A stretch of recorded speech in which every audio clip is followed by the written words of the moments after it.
Hello and welcome everybody back to the stream. I'm your SimCFI. I really appreciate you guys stopping by. Sorry for the late stream tonight or today this morning.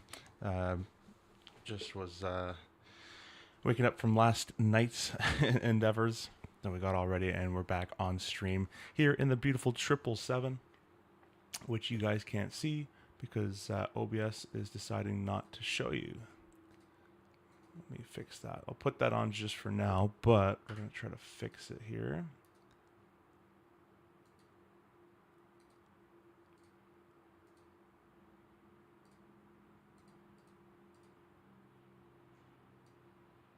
Let's see if this works. Huh. That's strange.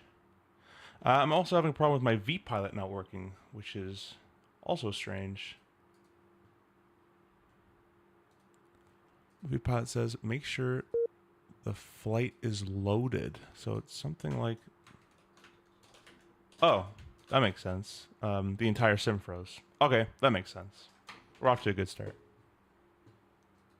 That's why vPilot can't connect, because the whole sim crashed. Well, we'll get it back up and running for you guys.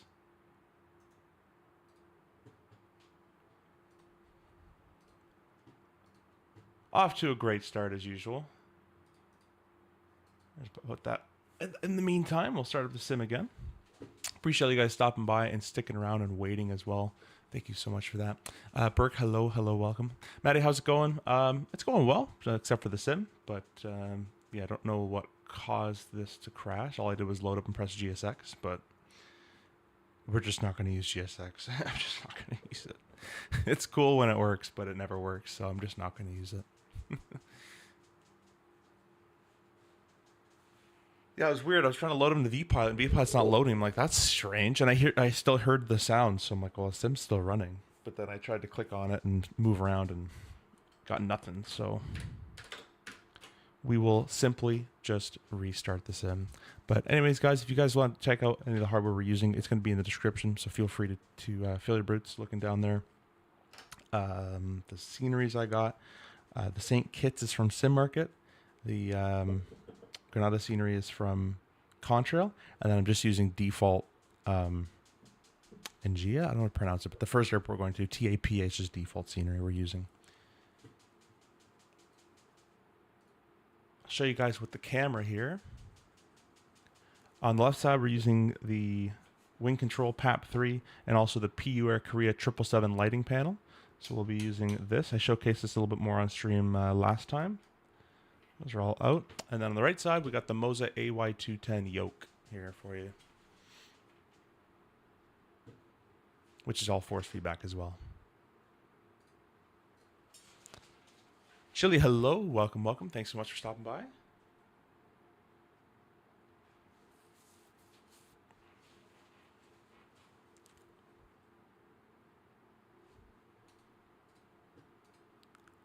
Do this real quick here.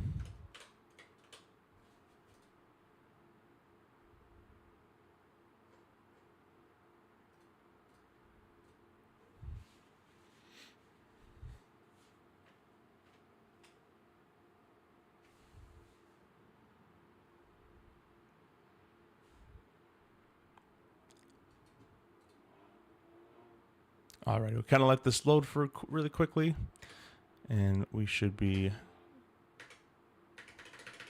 good to go. Alrighty. Jump in here, I'll make it cold and dark. Kind of give it a couple seconds to load everything. And now we are ready to go. Let's see if I can connect to vPilot now. No, I still can't connect to vPilot. Command failed. Please ensure the flight is loaded. That's super strange. It's definitely working. I don't know why we can't connect to vPilot today. Maybe I got banned yesterday. But anyways, yeah, we're going to be in the beautiful 777-300. This is British Airways' actual flight. They did it with a 200 today, I believe. But they do these flights between little islands. So we'll be island hopping. Each flight's about 35 to 45 minutes or so. Nothing crazy. And yeah, so we'll be taking out the beast. Later today at around 6:30 p.m., we'll be doing a CRJ a little bit of flights. We'll be doing Detroit back to Toronto, and then we'll do Toronto to DCA. DCA is a cool little airport we go to with the cool, hopefully we get the nice river visual, and we'll get that all sorted out. But yeah, so for right now, we'll be in the 777-300. TAPA nice. Yeah, that's a nice little scenery. It's all free. Don't really need scenery for these type of airports because it's just a runway and a ramp, so doesn't need too much. Did you get enough sleep? You were streaming last night? I think we did. We'll see. We'll probably make some mistakes, but I'll have some fun. Thanks for stopping by. Just picked up the Boris sound pack for the 777. They sound great, much better than default. Yeah, the Boris sound pack. We'll be using it today, guys. The Boris sound pack is really, really, really good. We will definitely be using that today. But yeah, sitting up in the 777 here, everything is turned off. So we'll head over to the little iPad here. We'll select the ground power, and we'll get the air conditioning running as well. And we'll head over to the overhead panel.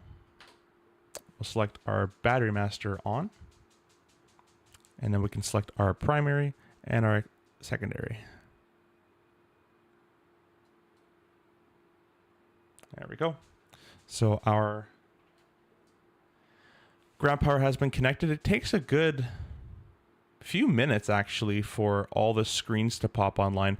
Hopefully the performance today is better for you guys on stream. Last night and the rest of the days, I did an NVIDIA update last night, which screwed around some performance on some streams, and it turned my rebar back on.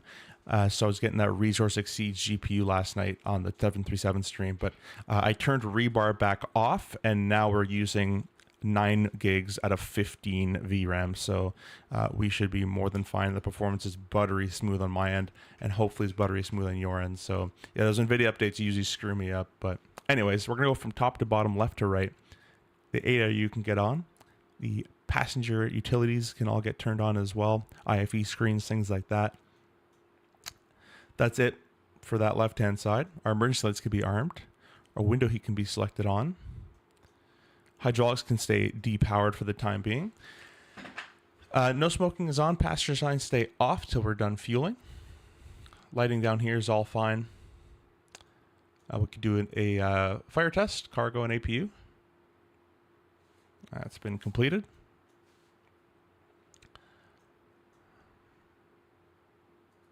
There we go. And our engine mode selectors are fine. Our fuel jettison is B selected. Our fuel panel is deselected. Anti-ice is in automatic. Our lighting system down here, nav lights are on. And that's all we need for the time being. On the right-hand side, there's really nothing to do on this side, pretty much ever. Don't even know what switches are on here, but yeah, it's basically air conditioning and your bleed air panel. Everything is set to automatic, so you don't touch anything ever. This airplane's super, super easy to fly. I studied your 737 SOP last night. Ended up suddenly approach. Oh, cool. Yeah, it's quite long. It's always going to be changing because I keep adding things here and there, but appreciate you looking at it, Burke. Hopefully you enjoyed it. Our screens are just waking up. We're going to hear the audio tests happen in a couple seconds here.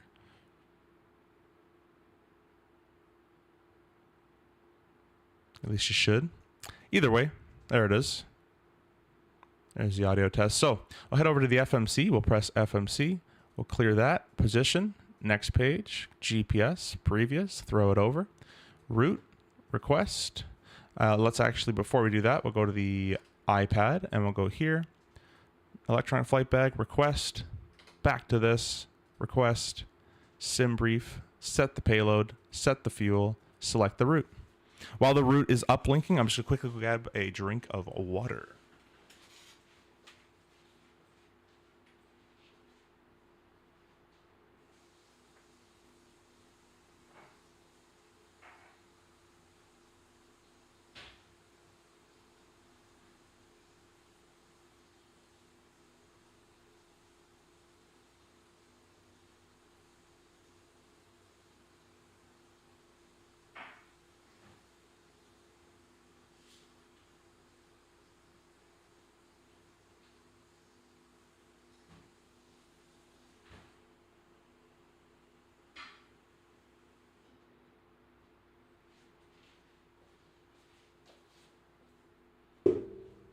All right, guys, we're back.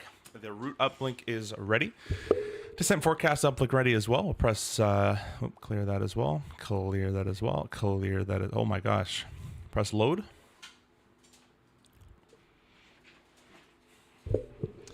I did a good job with SOP. Thanks for sending. Is there supposed to be more past the approach briefing? Looks like it only loaded at one. To check. I did stop somewhere, but I thought I finished it up to the shutdown.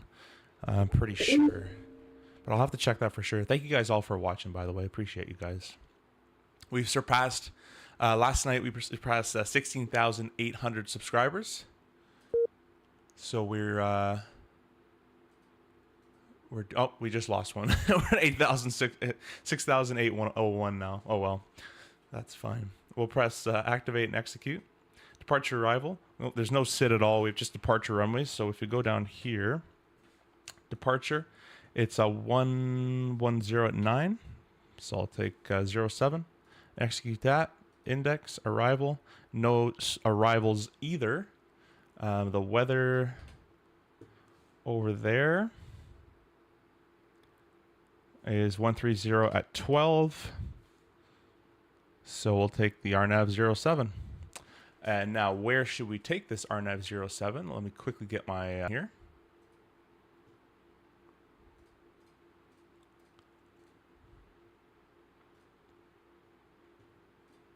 Let's see. I'll put this up on screen for you guys.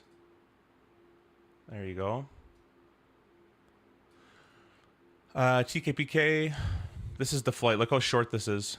Look how short that is. This is a real 777 route, by the way. RNAV 07. We're flying westbound. So Zapta. We're coming this way. We'll fly along like this, Zapta, and come inbound like that. So that should work out quite well. We'll clear all that. I'll get rid of that as well. Gonna go ahead and pin that chart for later.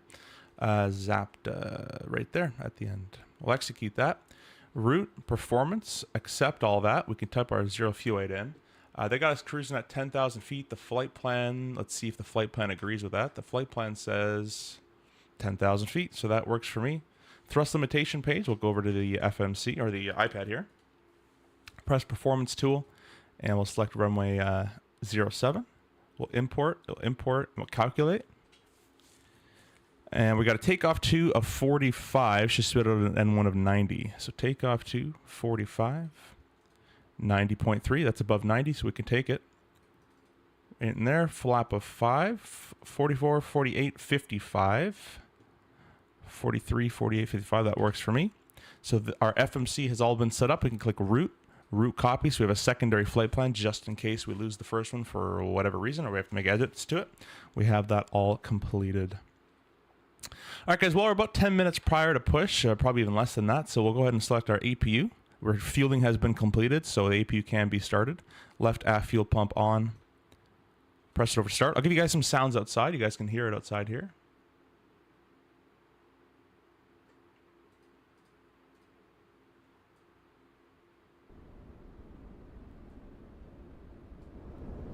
There you go. Sorry, now you have sound.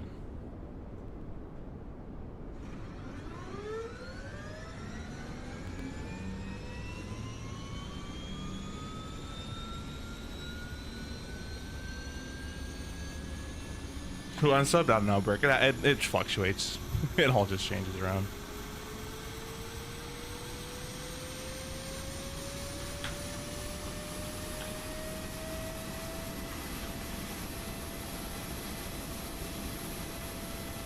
Pretty quick APU start for how big that APU is.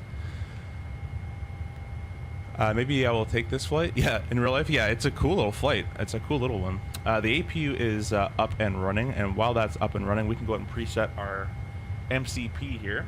V2 is 155. We'll just set 155. We'll go ahead and arm the auto thrust. We're going to select left flight director, right flight director, and we'll depart on the heading to start with. So runway 07 heading of 073. 10,000 feet is set for me, that's fine. We can arm VNAV. We'll leave LNAV alone for the time being, and that will be more than fine on that panel. The APU, as I said, is now up and running, so we can go ahead and ditch our ground services. Release. Let's put the parking brake on and remove the chocks. We'll get GSX out for a pushback here. Get them all hooked up and ready to go. And we're gonna face, let's say we're northbound. Left or right actually, but we'll go nose left. Should work just fine for us. So with that, the seatbelts can be turned on. The hydraulics can now be powered up as well. Go to left electric first, wait for the fault. Right electric, wait for the fault. Center 1, center 2, fault, and the 2 center hydraulics. And you can see as I do that, the rudder is now centered as all the hydraulic on the aircraft is up and running. Well, all the electric hydraulic is running at least, not the engine-driven pumps yet. All our fuel pumps can be selected on. We don't need anything from the center tank because the center tank has no fuel in it currently. Our beacon light can be selected on as well. And lastly, check all the doors. We've got nothing here that looks out of normal. And we'll select our transponder to exponder mode. I'm going to do the checklist just so we can say we've done it and it doesn't annoy me here. MCP set takeoff speed, CV pre-flight trim. We actually didn't do that. Let's do that. That's why we do checklists, people. 4.75. 4.75. Trim nose up. There it is. 4.75 is set. Go back to the checklist page.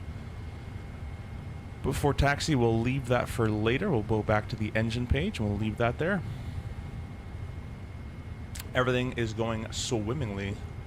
Nose left, please. All right, parking brake is released. Give you guys a view from outside.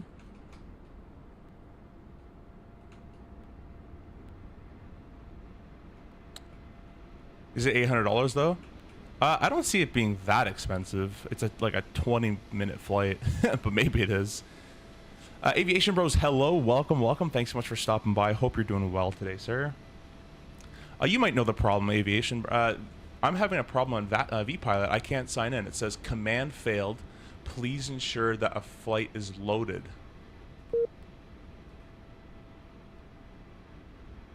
I've never had that before.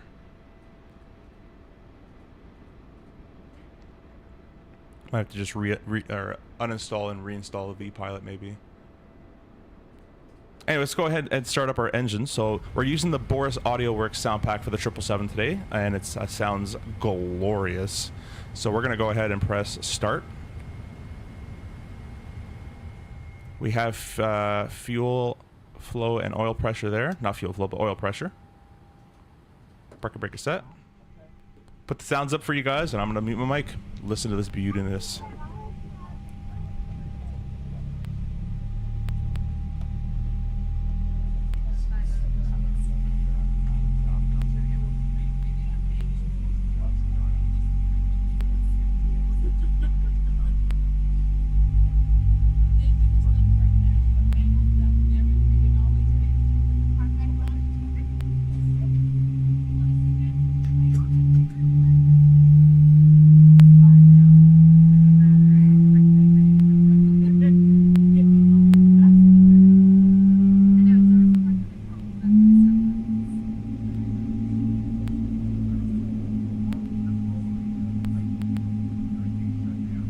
That sounded absolutely fantastic.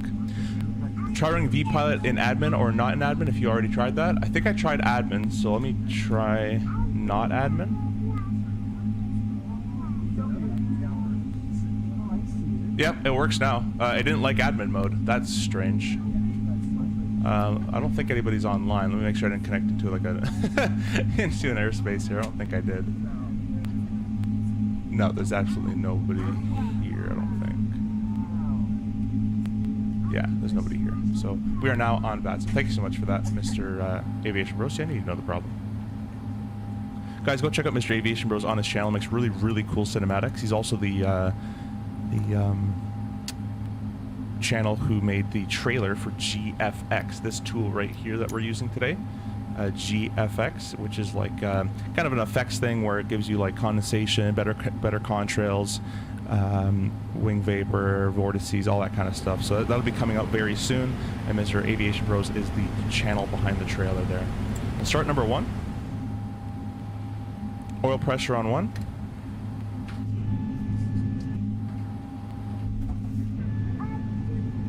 There it is. Eventually we'll get it.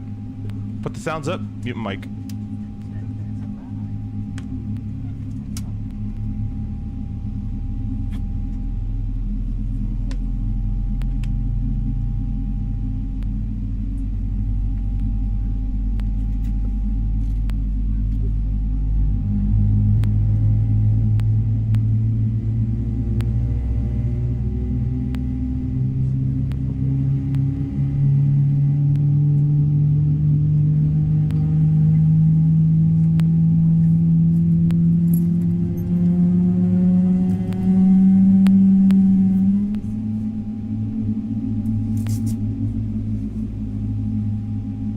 Just wow.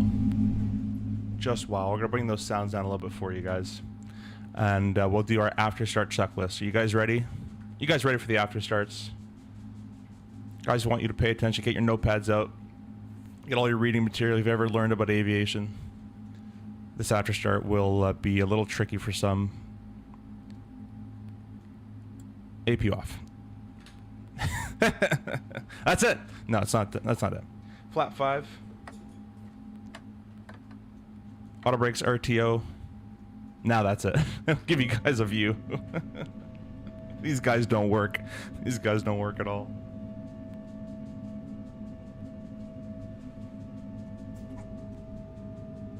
Maybe they taxied me into the grass.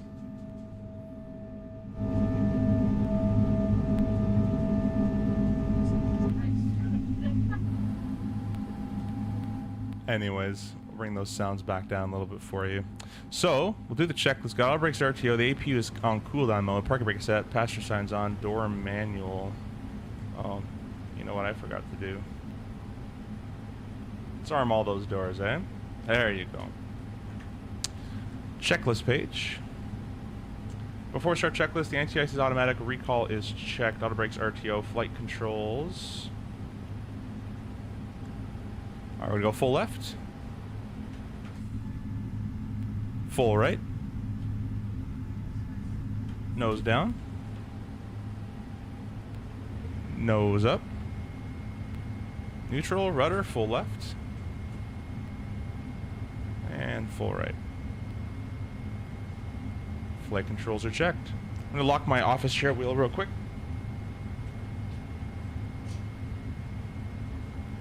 So I don't slip and slide as I move my rudder later. Flight controls are checked. Ground equipment is clear. We've been given a thumbs up from our guys, so we're good to go. Go to the normal checklist. Before takeoff checklist, flap 5 is set. That's done, and we'll leave that on the after takeoff checklist. Alrighty. So let me go ahead and get the name of this airport. Let me make sure I know how to pronounce this. Oh, that could do that. St. John's. Okay. St. John's, Antigua. I'm on 20. Oh, you know what? This might actually have a CTAF. Let me quickly check if it has a CTAF frequency. It does. 18.2. Look at me being a good VATSIM person. 18.2. Not a lot of people fly in the Caribbean, but it's gorgeous out here. We'll go to the park and break off. Or we're going to be taxiing in the ramp Alpha, and then backtracking runway 07 for departure. St. John's, Antigua traffic. It's Speedbird 2256. Taxiing Alpha. We're going to backtrack 07 for departure. We'll advise when entering 07.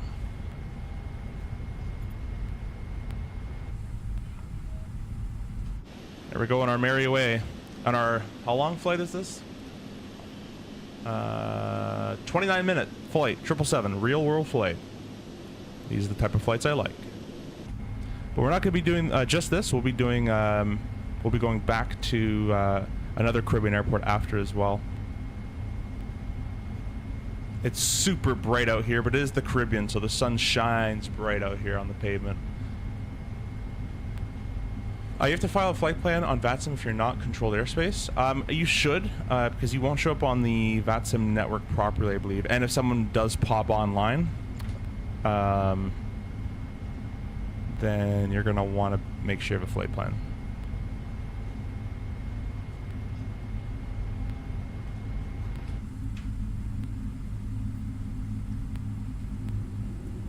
Taxi or nah? Yeah, we could do it. Probably just forgot about it.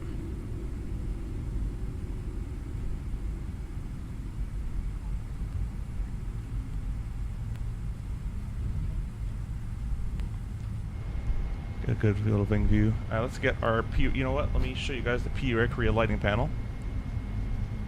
I don't know if you can actually see it, but this is the PU Air Korea 777 lighting panel right here. It reflects the lights here, so I can click taxi light on, and it does the taxi light on, which is kind of cool.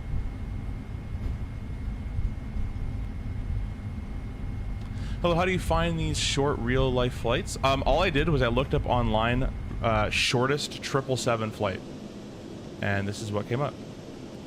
There's a list of them.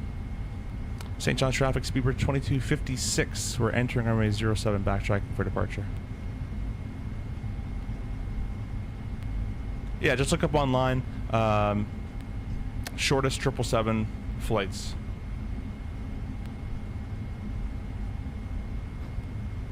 Alright, VATSIM radar confirms there's no one here. We're clear on the right. We're entering a runway, so we'll go ahead and throw the strobes on. Might as well turn the runway turn-offs as well. And we'll do our lineup, so we'll get the TCAS all on.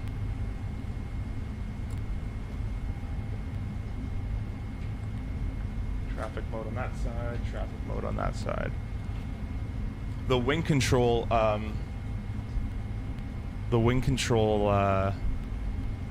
their gear. By the way, guys, wing control used to be wing, but all the wing control gear just works with the 777. The EFISs, all that stuff just works very, very well. The Boeing setup, at least, not the Airbus setup. And they just did an update yesterday to the wing control software to SimApp Pro. So if you guys own SimApp or any of the gear, the PMDG 737-700 now has functionality, default functionality. Alright guys, so this is what's known as a displaced threshold, and in the daytime, or actually in IFR, we're actually, and even VFR, you're allowed to take off on that. So we're going to use the full length runway. Now if you're a VFR traffic during the day, you're actually allowed to land on it, but not VFR night and not IFR at all. You're not supposed to land there at all. But takeoff, VFR, day, night, IFR, we can use this to take off.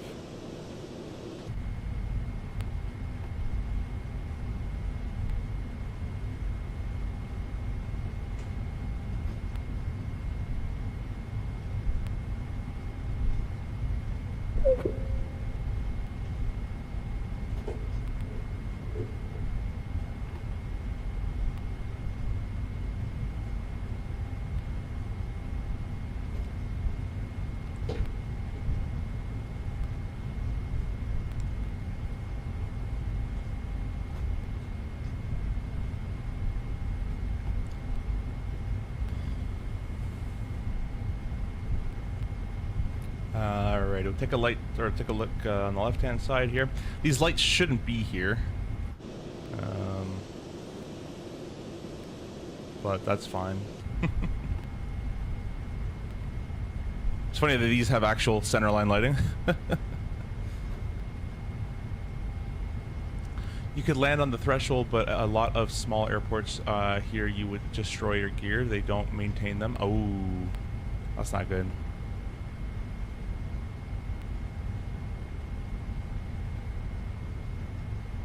St. John traffic, it's Speedbird 2256, lining up runway 07 for departure. We're going to be doing a left-hand turn out west, northwest bound. Alright, nice full right tiller. Getting this big thing turned all the way around. Nice. Kind of relax that a little bit. All nice and lined up.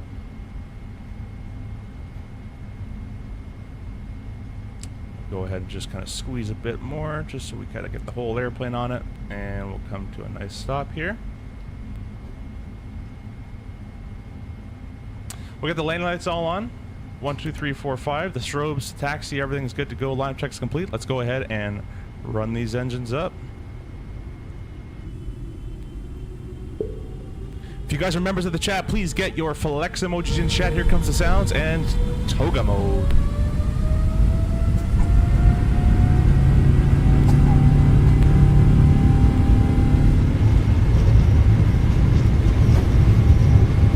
A little bit of wind on the right-hand side.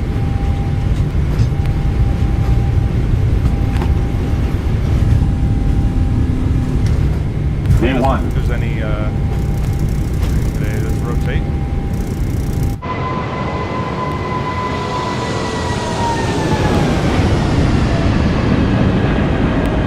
We'll select the gear up.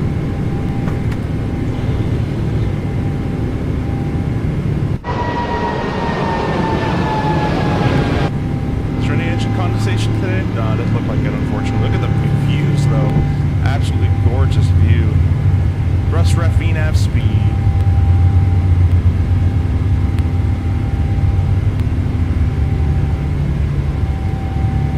Alright, we'll select heading mode. And then we're going to come down here and go legs page.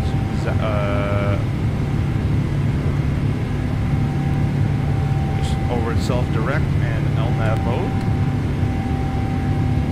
Flap 1.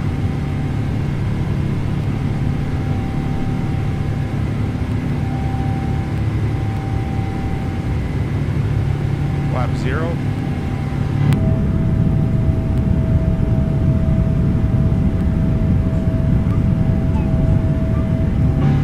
Beautiful, beautiful, beautiful. Already passed transition off. Press standard on that guy there. So we're flying right today. Flaps are up and 0 and green light.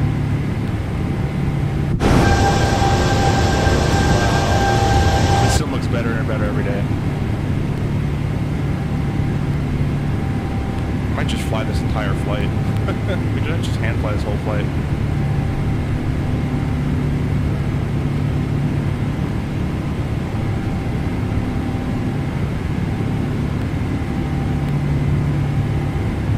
Enjoying the views? Yeah, it's such a beautiful, beautiful scenery around here. Gorgeous. Let's pay attention to the airplane a little bit though. The problem with hand flying the whole way is I can't give you the cool views.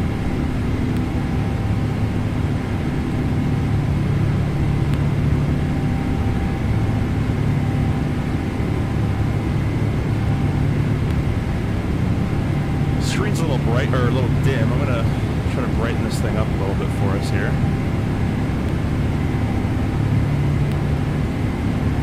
There we go, that's better. Kind of. Alright, well, after takeoff wise, grab our runway, turn off the taxi light off. The rest can stay on. There's speed, VNAV path. Thanks for the stream. I'm just sitting in the parking lot. I'm eating, melting. Well, I appreciate you being here. Thank you so much.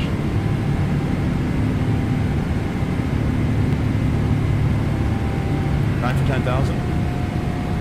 Comes the reduction in thrust.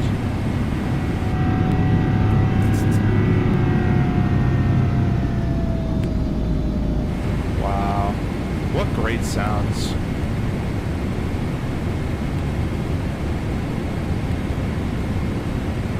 Oh, I forgot to turn the cameras on. I'm sorry, guys.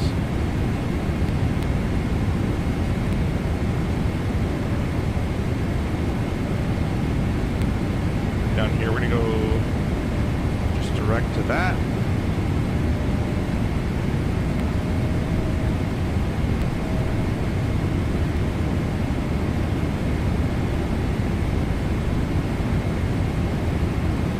There's 10,000 feet. I'm going to do belts off for about 10 seconds.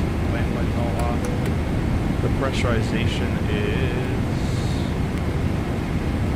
check. All good to go. Just hand flying her still. She flies very well up here.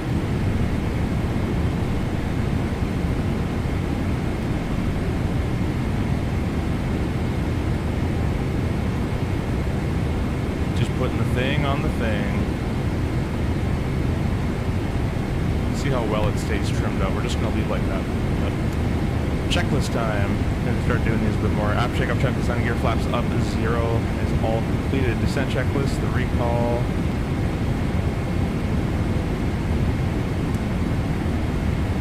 Is checked. Notes checked. Auto brakes, we're going to do all that. So we'll do our weather, weights, plates. Now we're going to put the autopilot on just for a little bit. So I can be heads down for a little bit here. Go down to performance tool, and we'll click landing en route for my 07. Import, calculate all that. 143 is the ref. We're using 6,300 feet out of 7,600 feet. What about auto brakes 4? I like that better. Let's give ourselves a little more room. So auto brakes of 4 is set. Landed at VRF is set. Approach brief, we'll give you that in a second. That's all completed. Alright. Index, flap 30 was 139 is what they're calculating. They call for 143. That checks out with math. We'll do that. And we'll do slash 143. Let's go to plus 4 as well. That's all fine. It's going to be an RNAV arrival, so that's all well and good. It's going to be a visual conditions, but copy sent's coming up shortly there. We'll set the bottom of the approach, probably 3,000, but I'll give it a quick little look-see here. It is 3,200, 2,000 feet. The VNAV will respect all the altitude restrictions up until that point, of course. So we're all set and ready to go on that guy as well. The MDA, the LNAV, it's an LNAV only approach, so we can't use VNAV as a tool, but there's no VNAV in terms of MDA supporting. See, it says LNAV. So it's going to be 1270 plus the 50 additive we add to our nav approaches that are non-precision, so it'll be 1320. My math works, so I'll put the screen away, and we're going to set 1320. Barrel reference here. That's going to take quite a while to get to. You know what? It's visual. I'm going to get rid of those, and we'll just do a visual approach backed up by the RNAV. Don't need to set the MDA for that, so we'll leave it alone. I'm not going to scroll all that. Alrighty. Yeah, I'll give you guys an approach briefing here. It will be a visual approach backed up by the RNAV runway 07. It's P12-1. Power approach is 071. MTEC path cross at 2,000. The LNAV MD of 1270 with the added 50 is 1320 we'd have, but we're not setting that. It's going to be a visual approach. MSA is based off the airport, and it's 4,800 feet. The next approach is to climb 3,000 feet, direct Udgel, and hold as directed. And in the event of this approach, I will select the toga button, flap 15, gear up, and that's basically about it.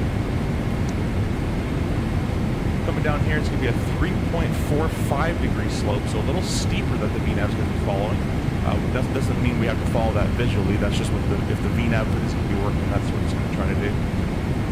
Package on the left, SALS type lighting. And on runway 07, we're going to be exiting right-hand side. Well, we're not going to make the exit, so we're going to do backtrack and exit Charlie, most likely. And that's about it. Short strip. Want to get it down and stopped nice and simple. Not much room for floaty, so be more aggressive on just getting it down. And that's about it. Fuel-wise, we're going to be landing with 21,000 pounds of fuel. And our min-fuel is 16 grand. So we have about 6,000 pounds up on min, so we can definitely have enough time for one more approach, and then it's off the alternate, which is TISX. Don't know what that is, but that's our alternate. Now it's VFR weather, so if it's visual conditions and it stays visual here, and those kind of considerations, we can elect to drop the alternate and use the rest of our fuel to keep trying to get in here. I don't know why we missed that many times, but that is a legal option you can choose. The 777 is pure joy. It is, man. It is beautiful. What the heck did I click?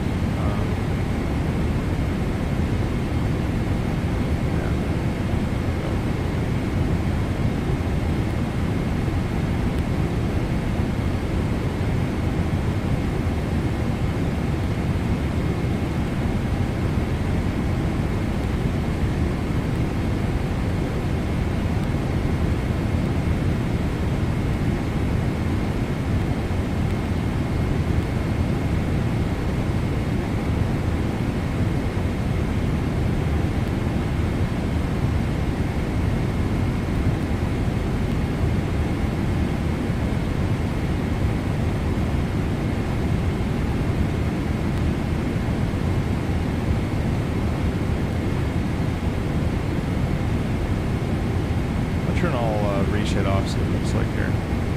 And it's still kind of dark here. Back on.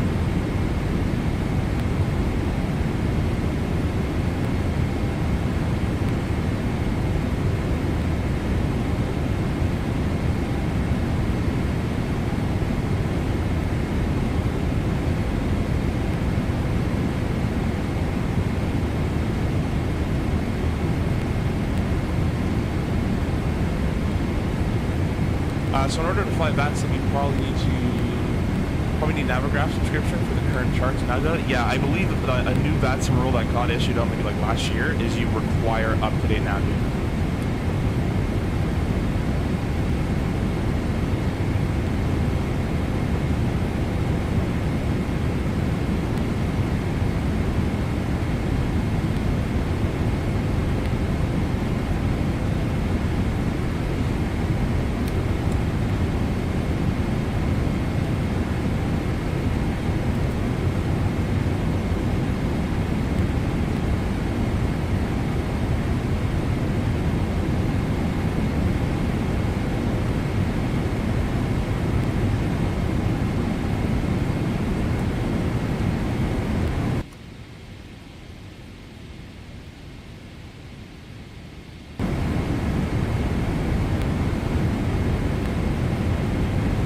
Here comes top of descent. Our approach up is altimeters down over there.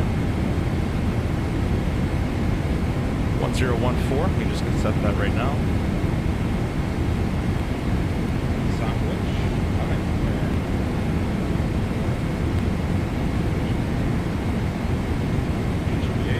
That's preset for us. Approach check is completed, and we'll leave it on the landing checklist. Honestly, we can probably arm the spoilers now. We shouldn't need them, I hope. The descent planning on this VNav went well. Probably won't need them, but we'll see.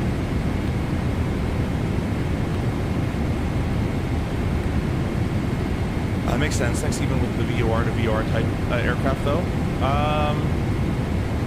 No. If you're just doing VOR to VR, you shouldn't need any nav data at all. You will need the charts, though, like taxi charts and that kind of stuff. You plan entirely on Skywactor? Yep, free especially for VRDV only. Just have to plan manually when you're doing that. Yeah, exactly.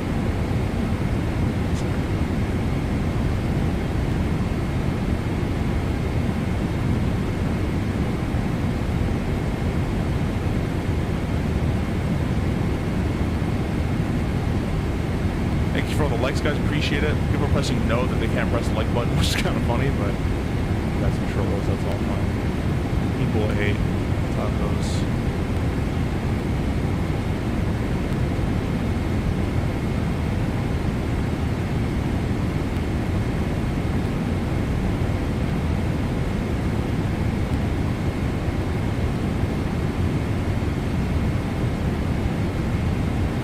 Looks like St. Martin is online. I don't have any St. Martin Senior, unfortunately. Definitely do a ride in there one time. Alright, there's the VNav path, nicely coming on down. Your airplane is already slowing down for its descent speed of 240.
How much work to do in the 777? Not much work at all.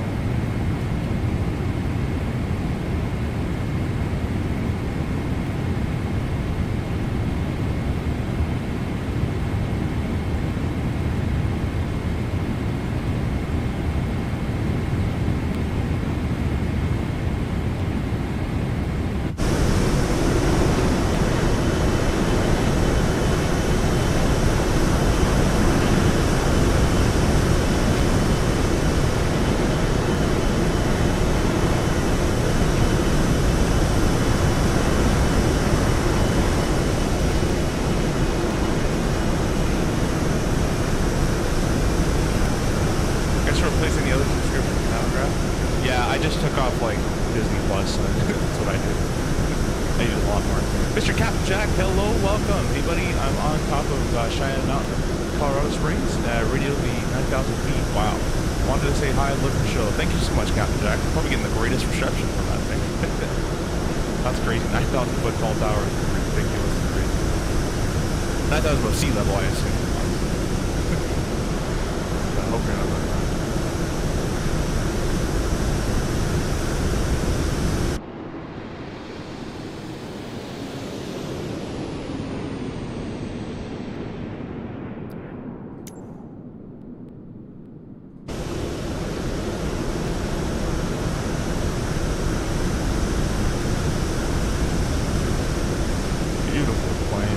Madison Medic, hello, welcome, welcome.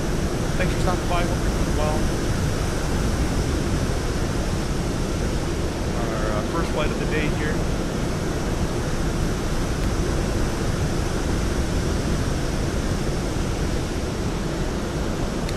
You live at 7,000 feet above sea level? That's crazy. You guys are nuts. Probably got great, great lungs.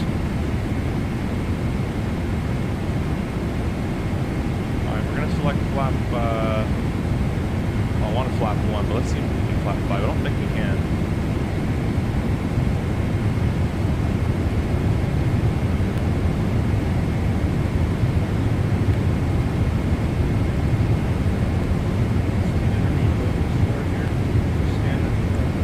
Winctrl 1.4. I was going to say, I don't think we can go. We'll go heading mode. A little more time here. I don't trust nav too much, to be honest with you.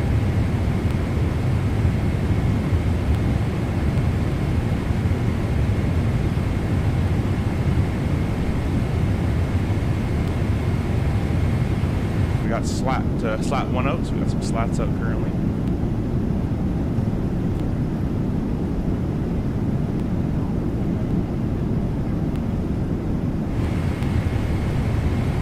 Now that we're a little further, a little lower, go direct, like something like that. Yeah, how will that be?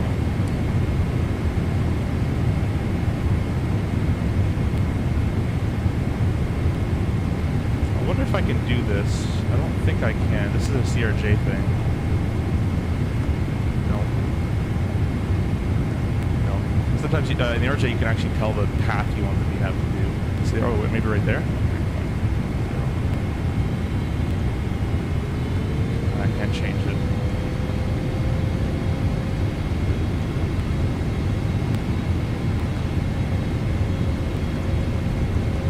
Maybe if I type it like that, GP space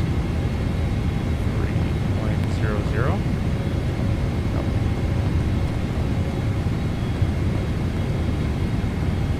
I tried. 1.2 to 40 or almost 3.5 pretty slow, but whatever. Flat 5.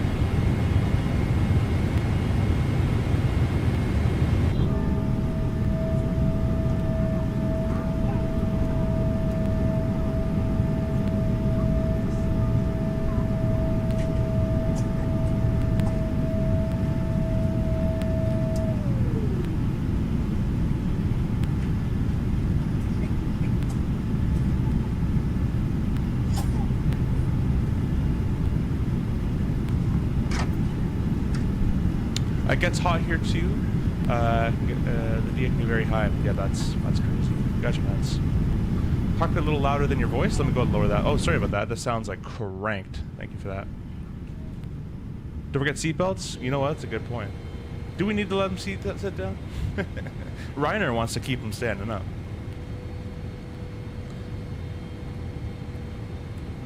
Give him 1. And we'll give him 2. There's no one else out here. We'll throw our lights on as well through 10,000. Pressurization's checked. It never really pressurized, so very dull. And we're on the VNAV path. The runway is in sight out front.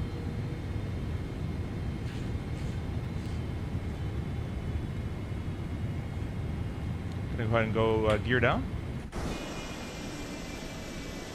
Flap 15.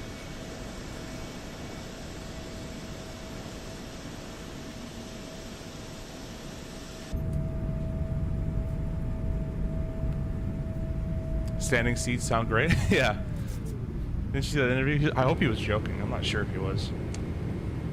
Let's tune in the CTAF of this thing, which is 18.3.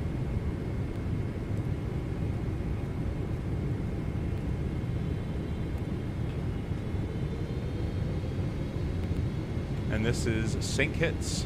St. Kitts traffic speed per 2256 is 7 mile final runway 07. St. Kitts.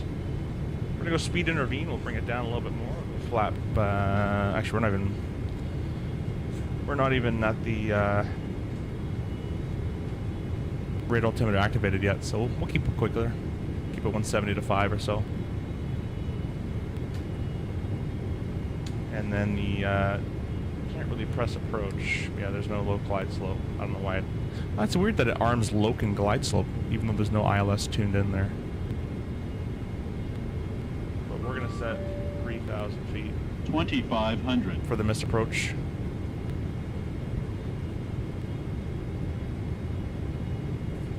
Flap 25. Redouts alive. Or flap 20. I keep saying 25. Keep getting the CR or the 737 mixed up. And we're going to select vertical speed. Keep it about 900 feet per minute. And we'll use our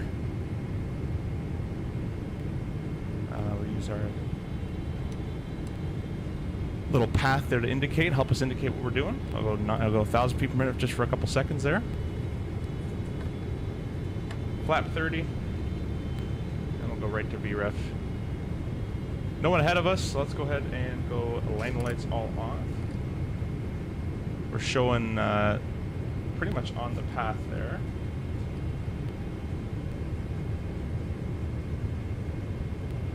So we got 2 brakes armed, landing gears down, flaps are 30 and set. The landing checklist is completed. Whatever, I'll do that. And I do check all that down, 3 green. Well, there's no 3, but anyways, that's all good. St. Kitts traffic, it's speed we're 2256, short final, runway 07, St. Kitts. All right, guys, no replay for this one because we're going to be going over to Grenada. 1,000. Autopilot disengaged. The flight directors are off.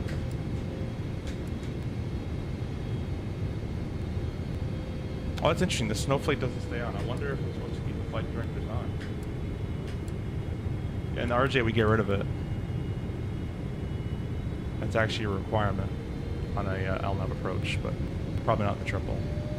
No, no, no. Stop. Stop. Stop trying to kill me, 777. 500. Disabled the auto thrust there. I was trying to 400. Plug a faster speed. 300. 200. No room for too much float down here. We're going to get a little low, and then we're going to get back on her here. 100. I like to land a little bit with one white. Is going to work out too well. I don't like that tree over there. 50. 30. 20. 10. Get her down. Get her stopped.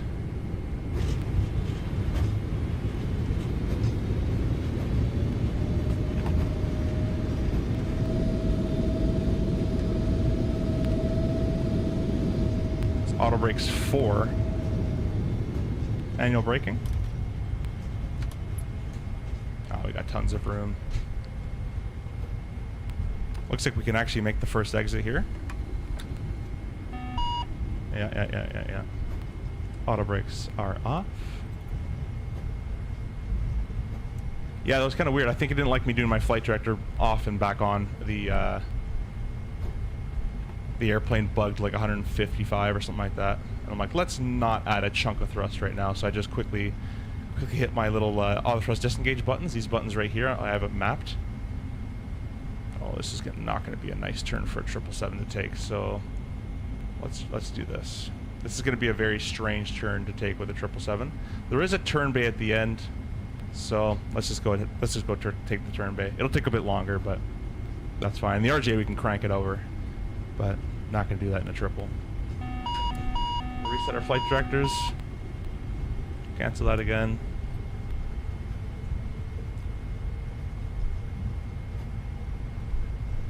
If was home, would try to join you for the return. No worries, Burke. No worries at all. Appreciate you stopping by and watching as well. That tree on the final MSFS Classic. It is, yeah. I don't like those trees, man. These wings are long. Yeah, get it down, get it stopped. Was a bit firmer, still safe.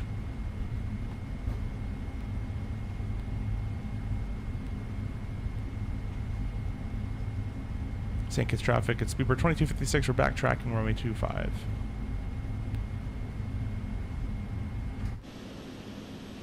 Whoops.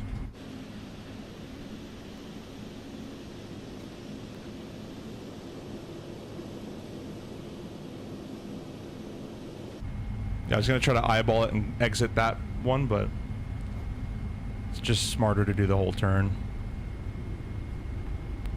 What we can do, though, is we can get the APU started.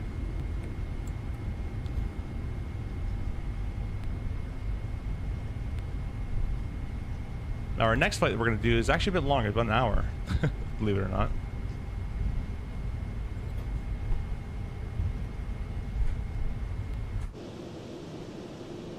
I don't think I grabbed my click there. Nope.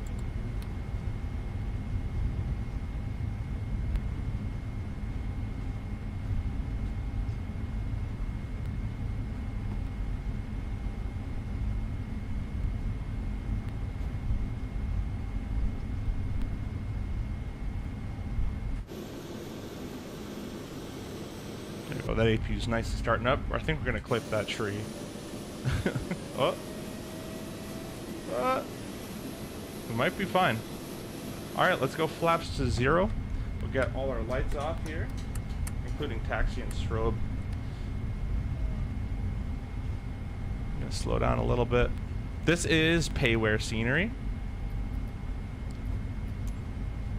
for St. Kitts.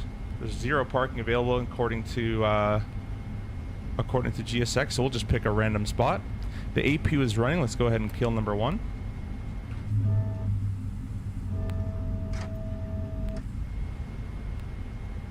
And we'll park it in just over here.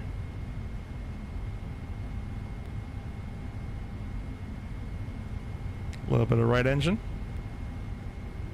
And a nice full tiller over to the left in a second here.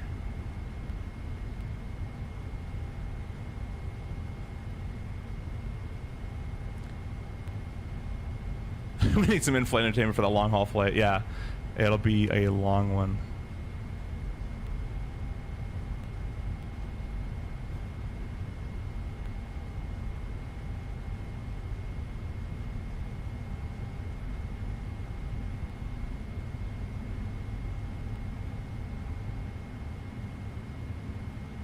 Alright, parking brake is set.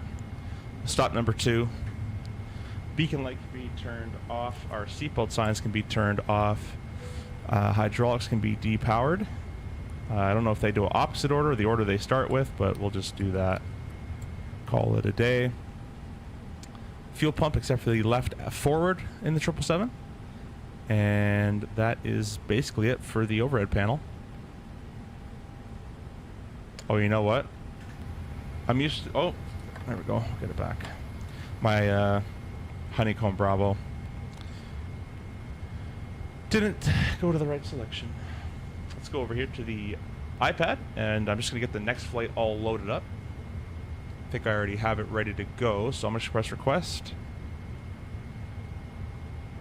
And there we go. There's the new data for us, so we're all good to go on that front. I'm going to disconnect from VATSIM, and I'm going to refile it as well. This one I don't think is actually a real flight. They do a different airport to Grenada, but we're going to do it anyways. It's close enough.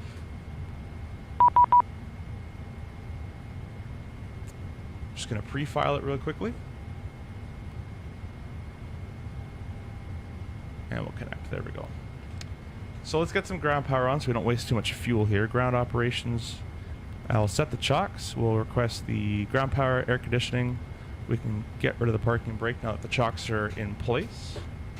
There we go. And we can get the ground power online. APU off.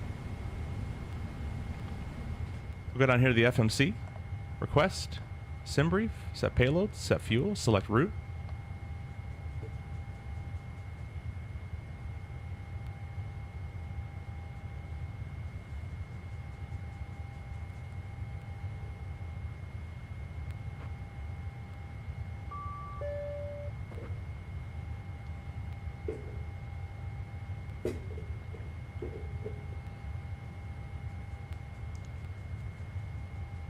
Route uplink ready. We'll press load. Nice, Alex. Appreciate it. Appreciate it. I'll press route, clear all these. Well, we just came in on 07, so you guessed it. We'll be departing 07. This one actually has SIDS, believe it or not. Let me go and see which one we're going to be using today. And we are taking none of them.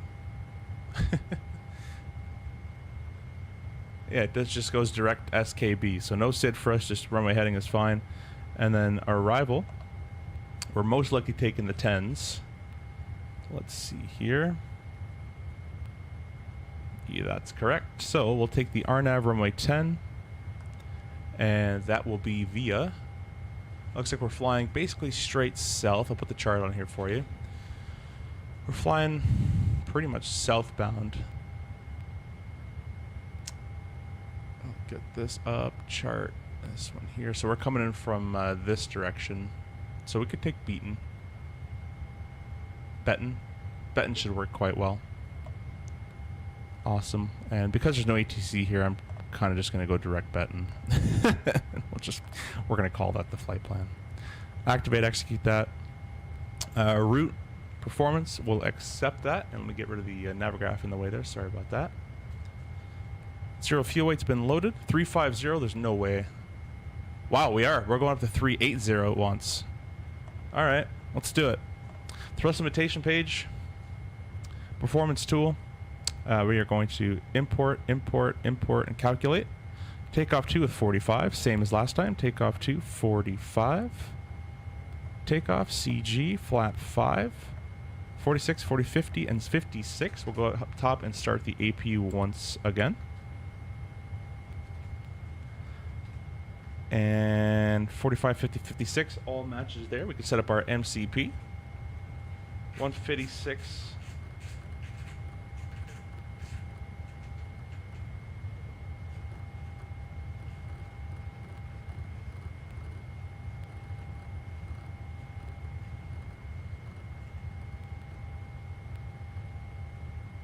It's set there, and for altitude, we'll just set, there's no one controlling us. We'll just set right up to the top, 380.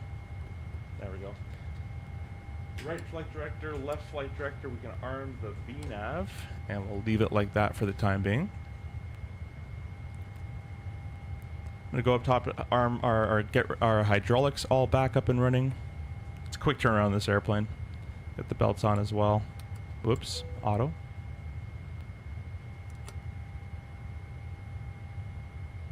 And that'll actually get our flaps the rest of the way up because of my honeycombness. There we go. Wait for the APU to start running.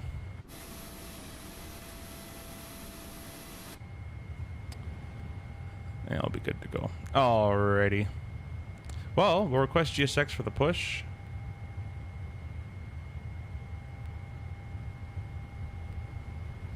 Press restart on that.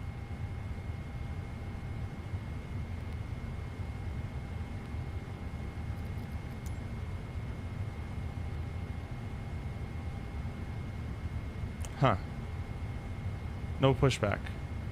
It's okay. We'll do it from the FMC. Don't have to go that far back anyways. Menu, FS actions, where is it? Ground. Let's quickly do this part. Parking brake set. Let's go ahead and get release, remove.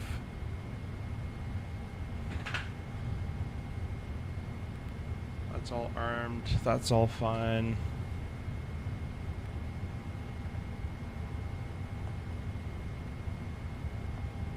find it eventually here.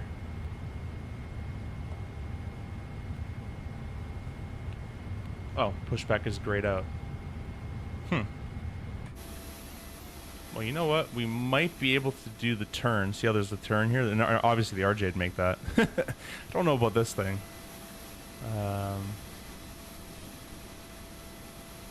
We'll give it a try. We'll be turning to the right. So let's go ahead and start them up right here.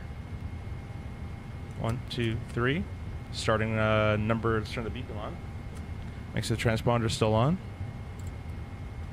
Which it is. And starting number 2. Put the sounds up for you.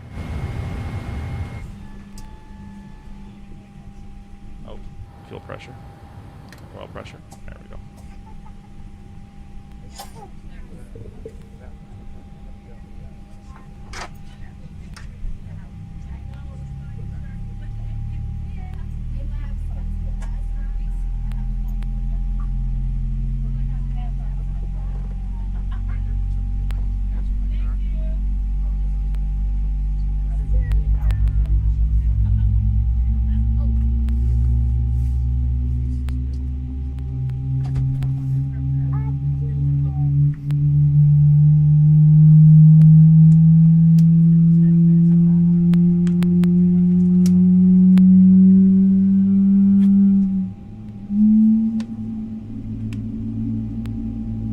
Beauty. Start number 1.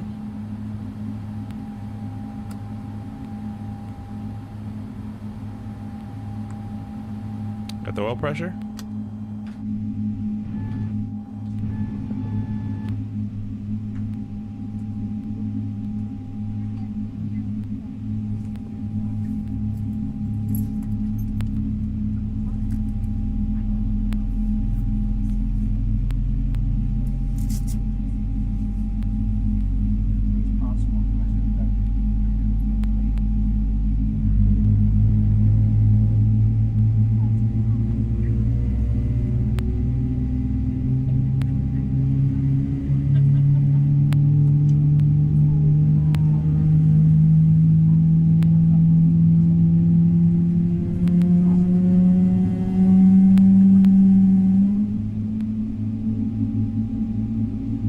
Amazing. Just amazing. We'll go ahead and lower your sounds a little bit there for you.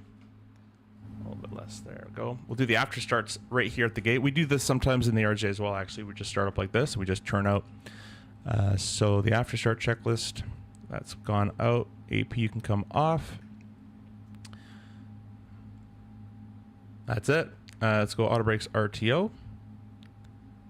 And flap 5.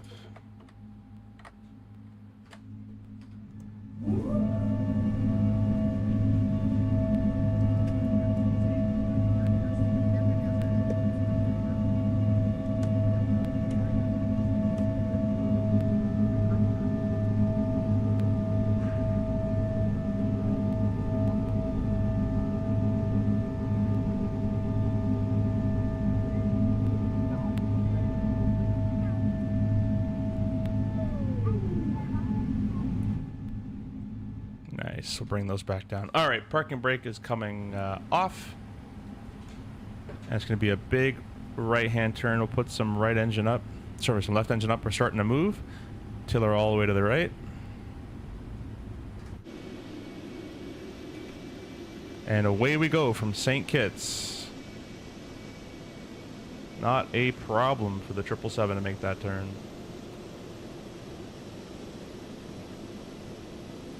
Not a problem.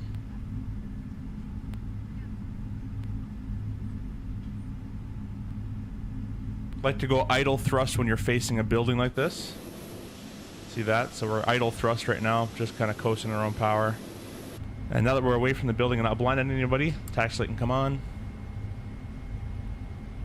And we're about to enter the runway, so might as well go TCAS on as well. I'll be good to go.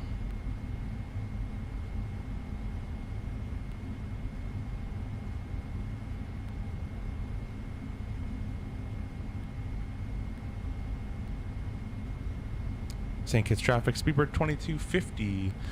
Taxi inside the ramp will be backtracking runway 07 for departure on 07.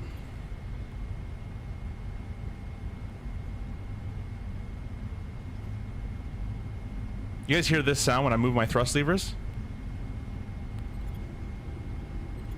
A little squeak. That's the Boris sound pack thing too. Alright guys, so his pilot flying on the way in was the right seat, so we're going to switch over to the left seat. Captain will fly the rest today.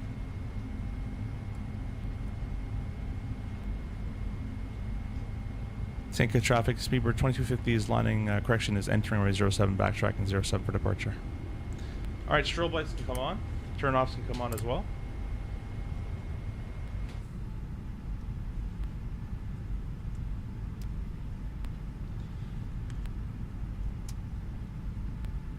Barely? Nah, I could have a ton of room. Tons of room.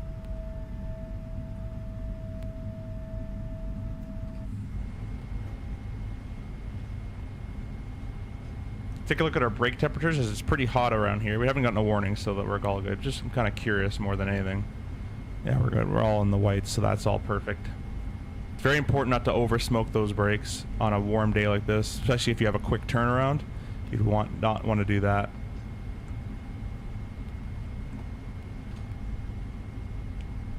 I don't know about the 777, but to let's say in the RJ you're one mode off, or because what we do in the RJ is where we start with zeros, and then for every one is 37 degrees Celsius. So if you're at if you're at a brake temperature reading of 3, you're at 37 times 3 degrees, so you're at 111 degrees.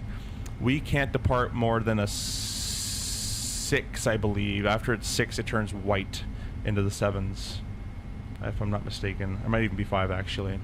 But basically, when it turns white, you gotta wait till it turns green. And for one notch to go down, it takes upwards of 15 minutes. So I can only imagine when you have this many tires, how long it would take for these brakes to cool down. So that's why I'm not using any brake. I'm just letting it coast on idle thrust. It's very easy to heat up brakes of a plane this size, so just letting it coast. Only using enough power that's going to be required for me to move and turn and that kind of stuff.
Alrighty, let's take the left turn. We'll do the zigzag and we'll be all lined up.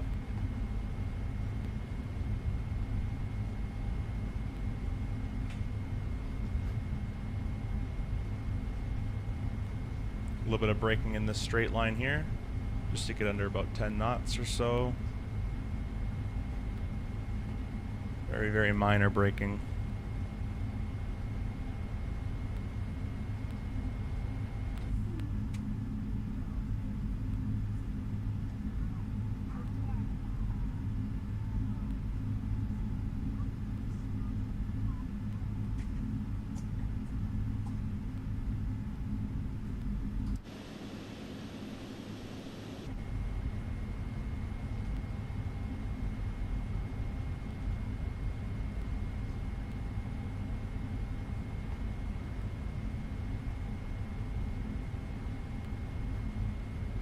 Alrighty, there we're all nice and lined up.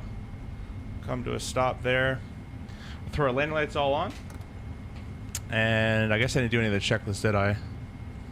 Or the read checklist, but we'll just go ahead here and press this button, which is checklist override normal. Checklist override normal. There we go. So it doesn't honk at me. St. Kitts traffic, speedbird 2250, rolling runway 07. Gonna be a right-hand turn out east departure. All right, guys, you ready? We're gonna stand these engines up. If I get a view for it, there we go. See if we get any condensation today.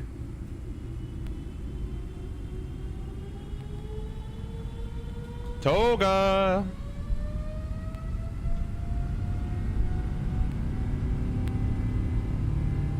Nope, nothing today. That's okay. Thrust set, 80 is checked. Put the camera on this time, I always forget. Oh, it's freezing the sim a little bit, that's fine. V1. V1. Rotate, it's already lifting off the ground by itself. Probably have to do the trim. I get so complacent in the 777, man. This thing does too much things for you.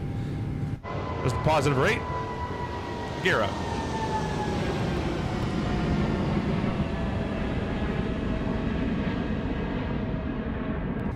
Beauty.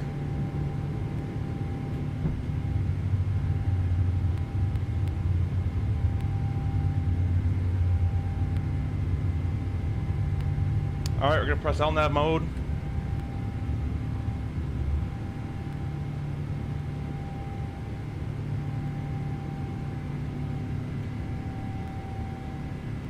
And we'll go redirect.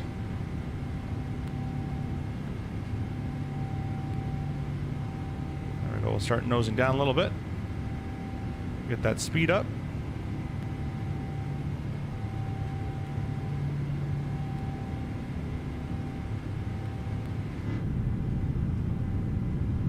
There goes St. Kitts, bye-bye.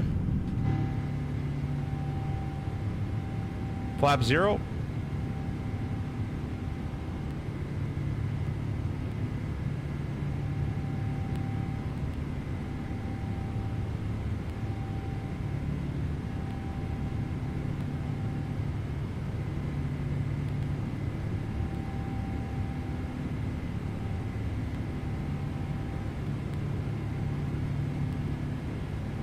Autopilot is engaged. We got LNAV, VNAV speed.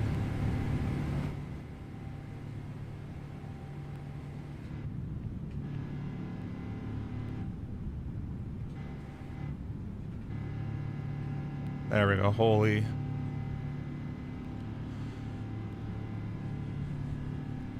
Add a little bit of bumps, we'll keep the belts on for a little bit. Got our turn off lights, taxi lights all off, don't need those anymore.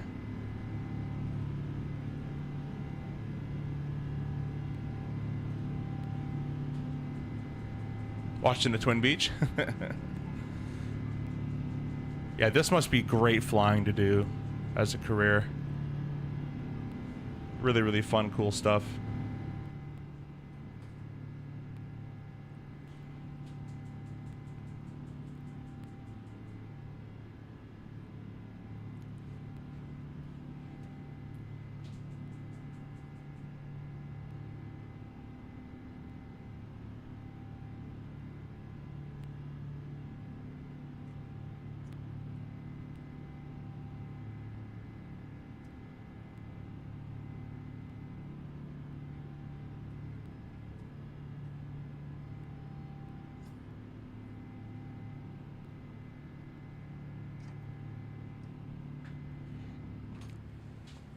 All right, standard altimeter.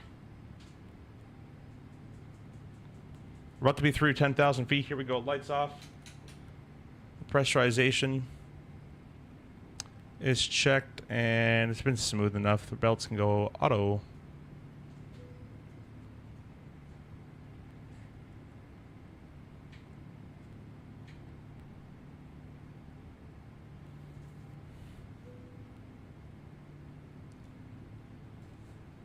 That Wingflex and the bumps is beautiful. Yeah, they did a very good job with the animations. Can practically feel it just washing. Yeah, they did such a good job with the animations of the wing. And the engines as well are very, very well done.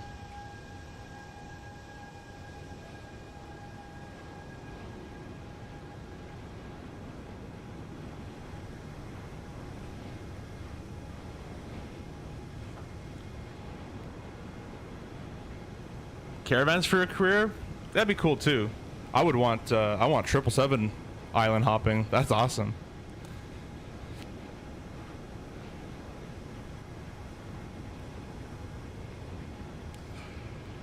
1 hour 777 flights, sign me up.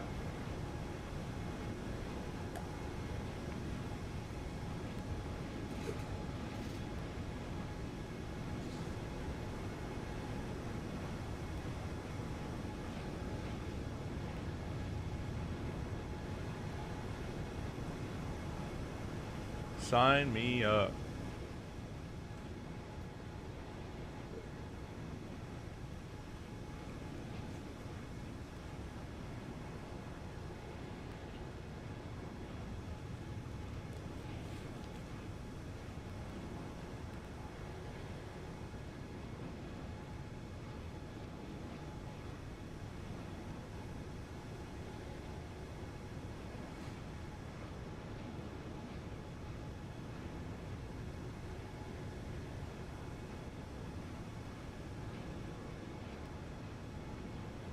Hope you guys are here later on around 6:30 Eastern. We're going to be doing a CRJ 2 flights. We're going to be doing Detroit back to Toronto, a quick little 25-30 minute hop.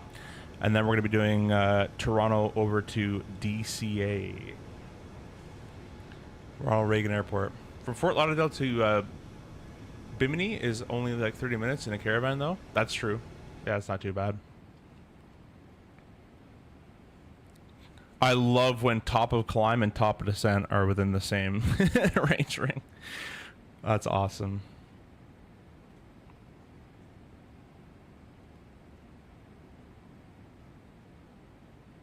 This looks blue, eh? I think our reshade is screwing up a little bit. It kind of still looks blue on my screen, even with the reshade turned off.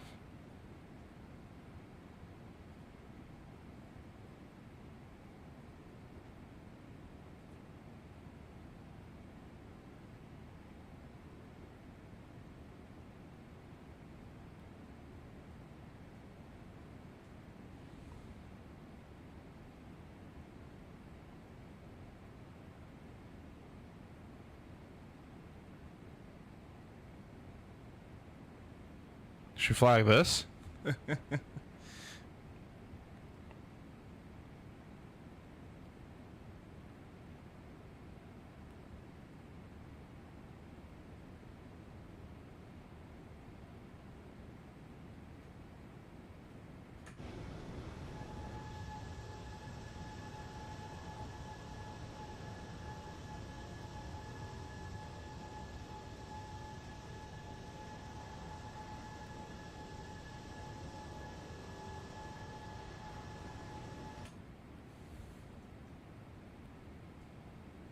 That shadow looks really good. Let's go ahead and brighten up this display as well. Okay, won't do it with the reshade open.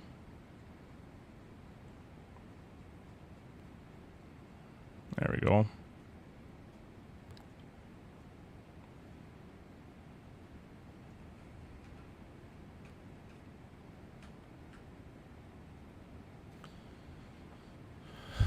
It is a bit blue, a little bit, right? Reflecting off the Caribbean? No? Maybe.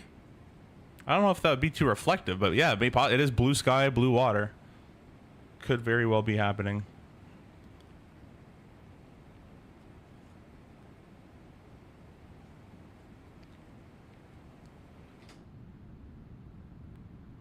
What if I do this, guys? I'm just going to experiment really quickly.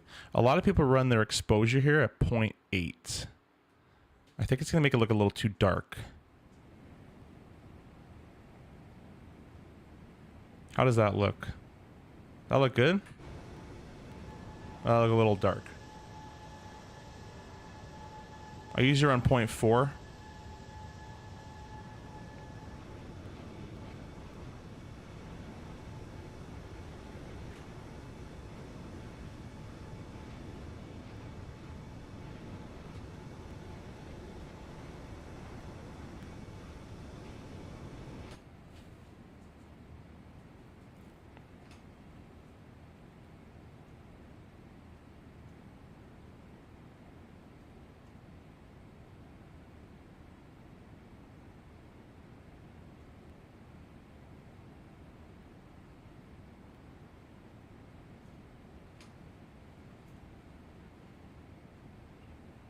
Or did you like it better like this? We'll go back to where I had it, 0.4. I'll try 0.2.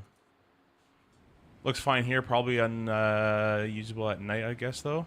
Yeah, I'm not too sure. This is back to 0.2.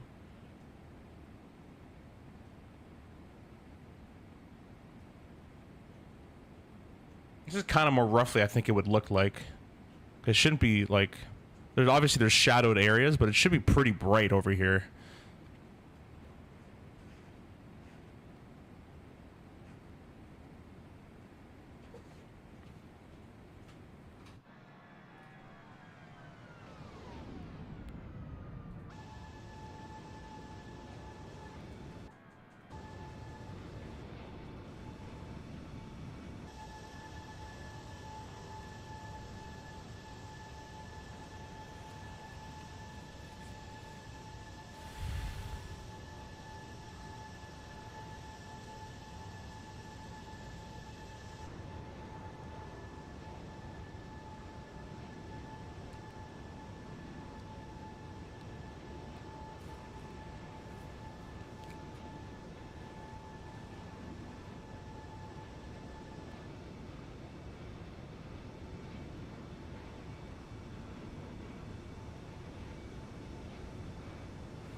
Something I also want to try. We'll test on this stream. Back to about 0.3. I'm gonna try reshade shadows on, or retrace shadows on, retraced. Give that a try.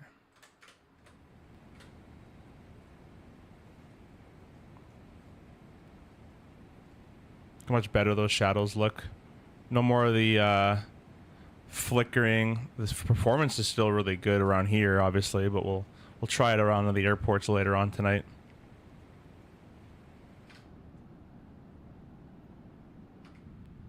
Yeah, but ray trace shadows is very nice.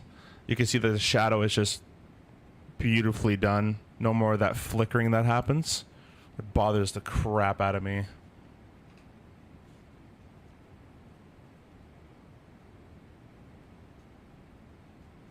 You know what? There's a lot of light coming here. I wonder if we turn this on. Oh, look, the shadow changed. A little bit. A little bit, not much. That's kind of cool, though.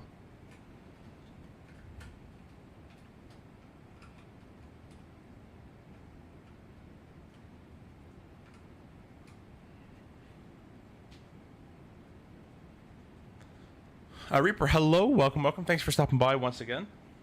We're in the beautiful 777-300 on our way up to Grenada again. Climbing to flight level 380. Just did our landing over there at St. Kitts. About it was a fun little landing. Bit of a short strip.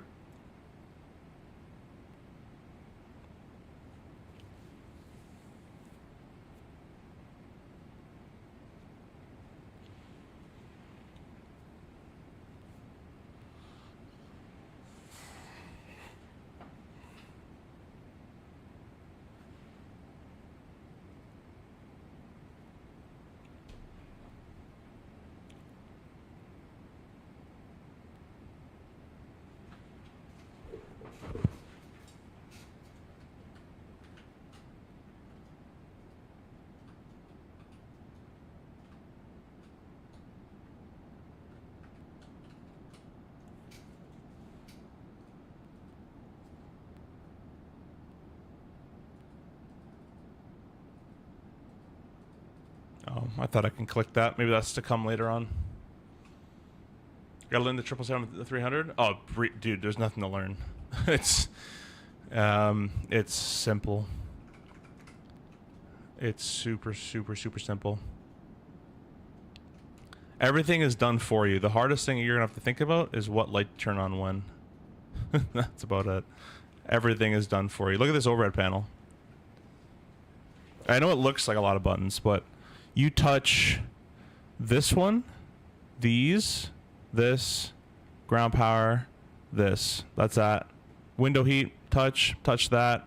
Hydraulics, touch most of those. Belts, whatever. Lights, whatever. Don't touch anything over there, over here, really. Just engine starters. Don't touch anything here. Fuel, those, turn those on with these ones if you have center tank fuel. Don't touch anti-ice, more lights, and don't touch anything in there. It's all automatic. Now, obviously, if you're running with failures and stuff, there's more to do. But if you're just doing A to B flights, this is like the easiest plane to fly ever. So easy that you'll forget to do things because you're like, it's probably automatic. Everything is so automatic.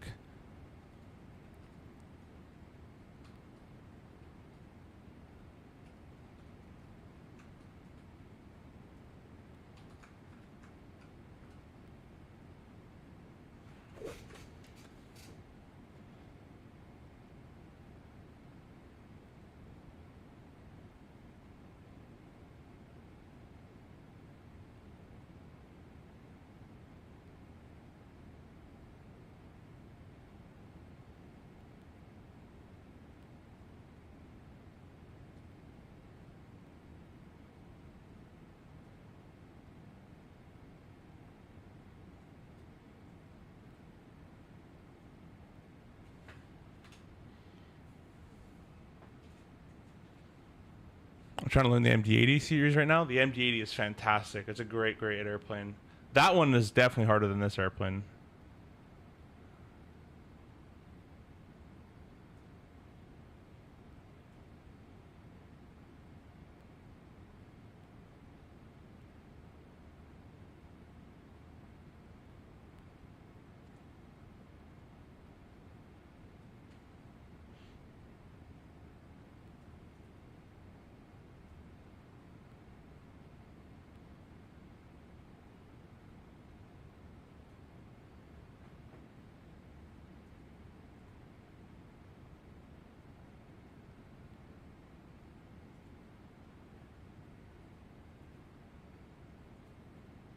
That actually looks kind of nice to me, but I want to like dial it down a little bit.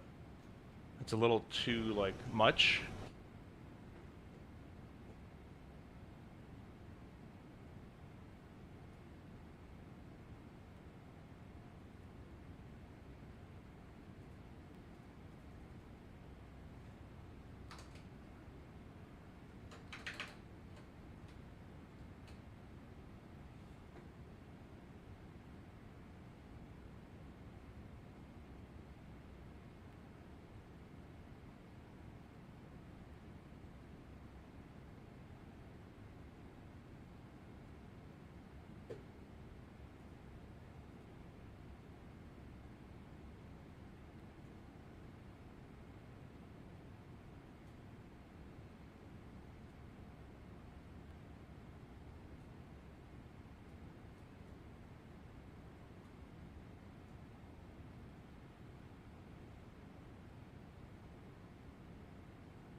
All right, top of descent's coming up. Probably pay attention actually here.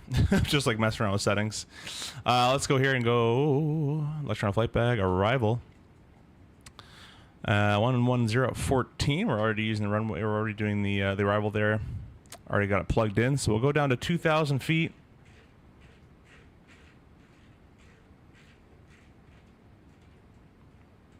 There we go. 2,000 feet is set for our top of descent. It'll be ready to go. We'll press VNAV. Next page for descent. It's that's actually pretty good. I like that. It's prioritizing right now 3,000 above at PY001. Right now it only requires 1,500 feet per minute, which is at 1.8 degree descent. Got a headwind, so we're looking off pretty good. It'll be an auto brake setting. Let's check that real quick.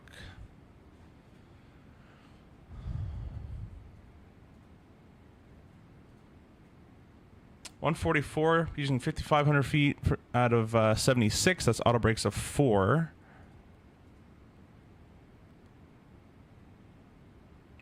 Yeah, we'll do 4 again. 4 seemed like it worked quite well for us. Just in case. 3 probably would be fine too, but that is it for now. Index. It was 144, which is 39 plus 5. So that works out perfectly for us. We'll set up our MDA if we need it here. It's going to be a visual approach regardless, backed up by the ILS.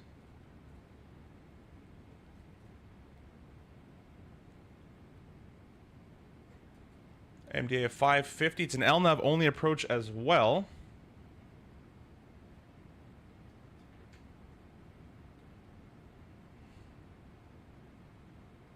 Whatever, it's going to be visual. We'll get rid of those. I'm not going to scroll that for 20 years. And the altimeter setting is 1011. We'll plug that over there. 11.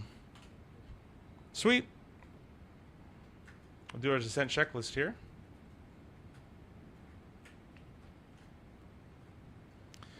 Descent checklist, the recall is checked, notes are checked, auto brakes of 4, landed at VRF, and the minimums are set. Approach briefings be a visual approach when we 07, backed up by the LNAV only down to an MDA 5 or 600, but we don't have MDA because we're going to be doing a visual. PAPI's on the left. It's a 3-degree normal descent path, and we're going to be exiting. Well, we're going to backtrack basically and exit on the ramp. That's kind of it. We got a ton of fuel. We can even drop our alternate if need be to come make it back. We have enough for one more try, and we'll be okay. Consider yourself briefed.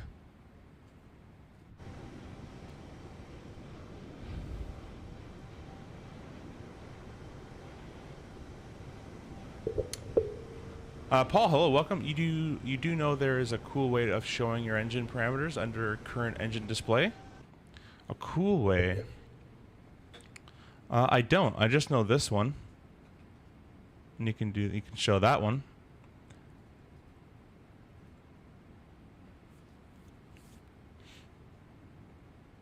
And obviously you can move the view if you wanted to for whatever reason.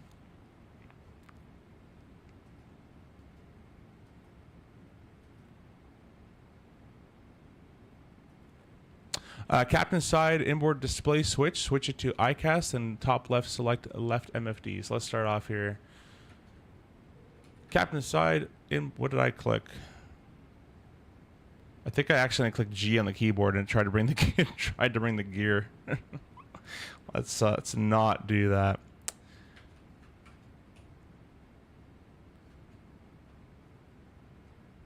Sorry, let me read this. Captain inboard display switch. Switch it to ICAS. Alrighty. Switch it to ICAS, then top left, select MFD, and hit the engine.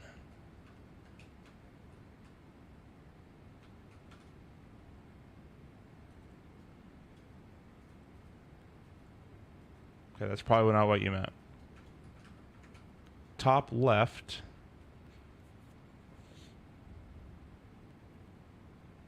Oops, sorry. Do ICAST, then top left, select MFD, and then hit engine.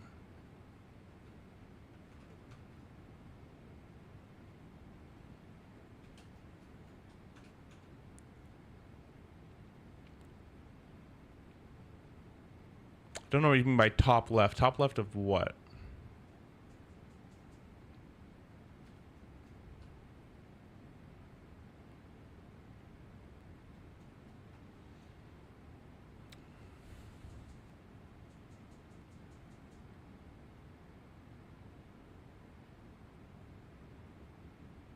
This is there. Sorry, it's a bit delayed. Here?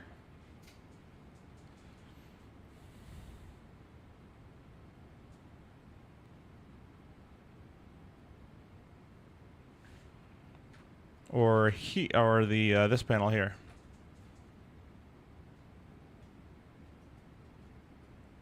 Oh, there. Okay. Yeah, that's more like 737 style. This is what you're talking about?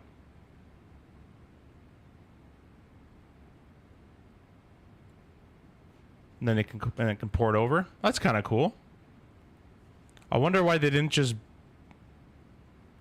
Why didn't they just build it to do that anyway? Like, why wouldn't they just build it so I can press engine, have it displayed, and then do it? But that's cool. Yeah, nice little neat little trick. If you want to see your engine more engine data right there, you can do that for yourself. That's kind of cool.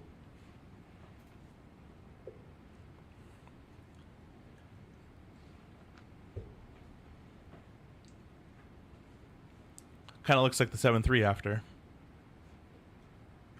Oh, guys, we're running with ray trace shadows on right now, and everything's pretty squeaky clean. So we might be in the clear here. I thought you make it like that. Easy way to keep an eye on things. Yeah. Yeah, and it's a 777. I'm sure it's keeping more eyes on it than I ever could. I'm sure it'll alert you when something comes out of parameter. It'll pop up some sort of screen for you. But yeah, nice little cool little trick. And I believe we have the random system failures turned on as well, so we'll see if we get anything going on.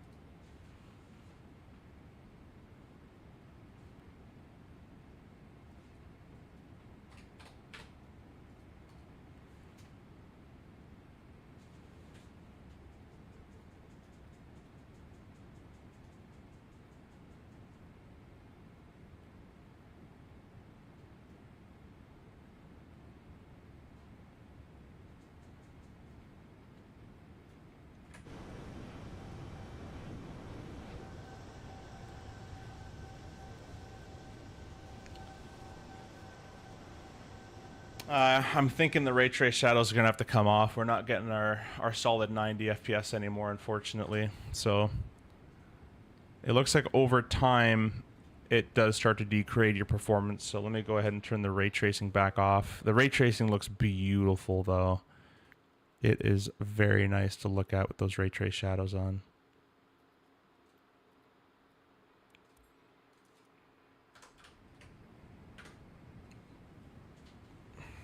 These ones are okay, but see how it has the flickering? That annoys the hell out of me. I gotta get the kids from school. Hope to be back before you land. If not, have a safe flight. Thank you so much, Paul. Appreciate you stopping by. Thanks for the little tip there as well. Cool little trick.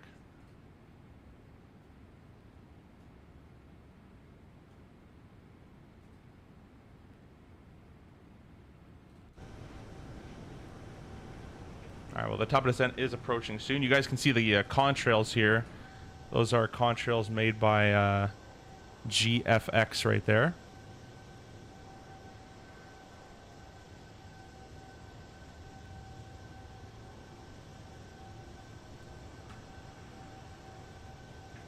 So if I turn the contrail effect off,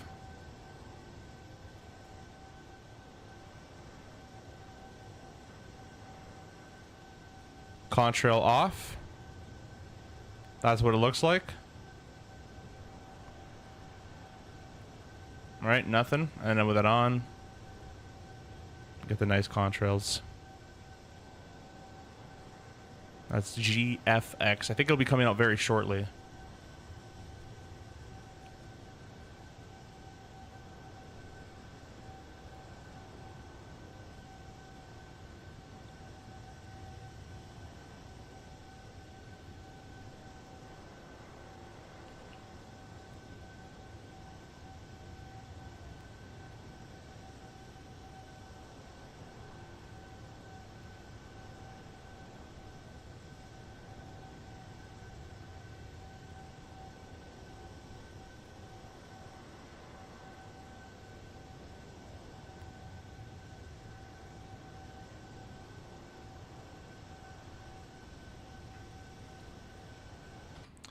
User says, cool, I should get that. Yeah, it's a pretty cool little tool. It gives you some pretty nice visuals. It's great if you like making it's great if you just like to see that stuff, or if you're making content, streaming, that kind of stuff. It's really good for that as well. Here's VNAV path coming on in.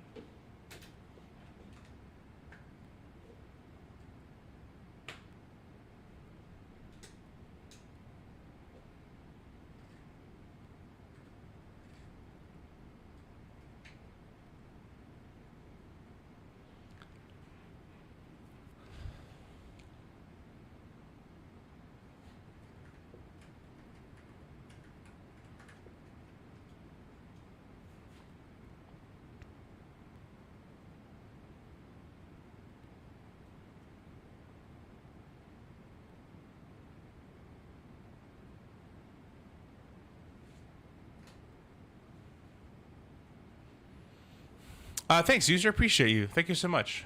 That brings us to 16,803. Really, really appreciate that. Thank you for stopping by. And if you're new here, we'll be streaming later tonight as well at 6:30 Eastern. We'll be flying the CRJ 900, doing a flight from Detroit to Toronto, and then Toronto to DCA.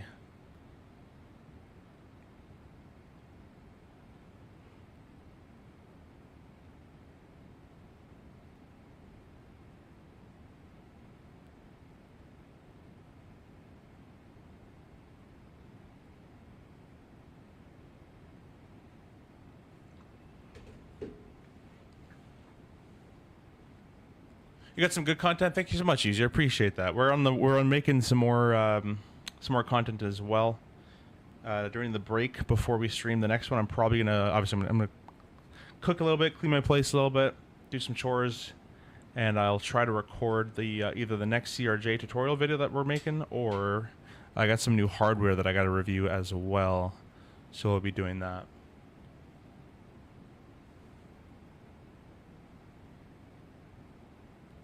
You also have a YouTube channel? Nice. Yeah, it's a lot of fun. I'll enjoy making YouTube videos. Some people do it for work. Which is cool too.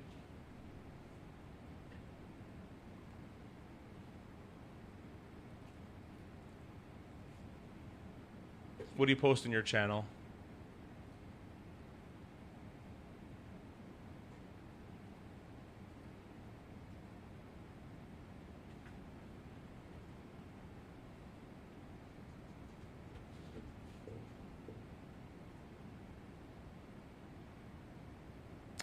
The JJ throttle.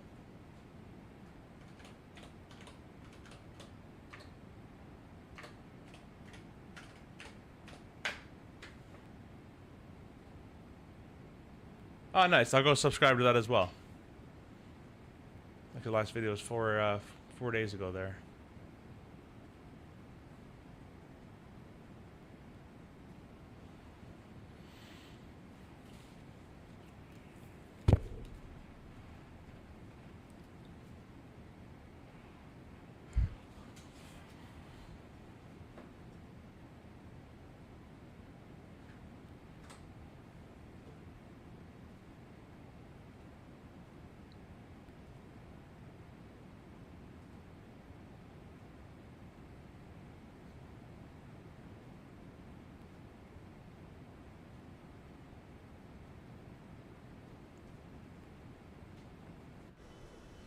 No worries, JJ.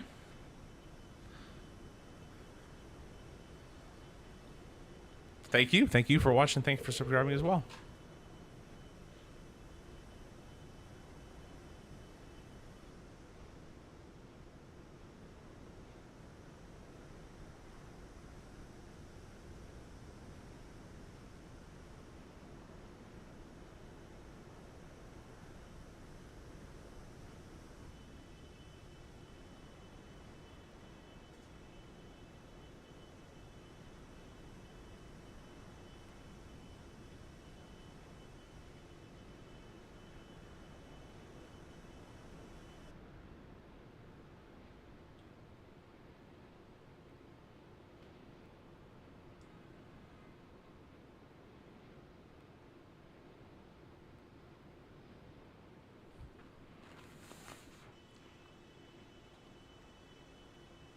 Where are you going? We're doing a flight from St. Kitts. Where did we just land from? I think it was St. Kitts. Yeah, we were going from St. Kitts to Grenada. And before that, we did a British Airways flight from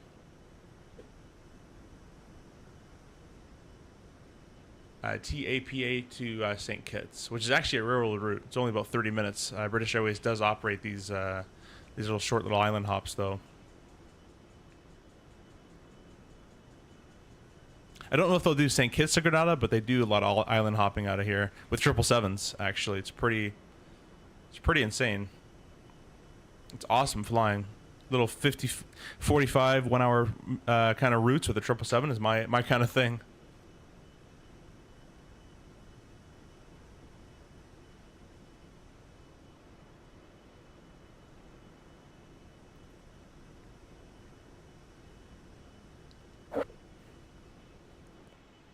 Just gotta change my overlay.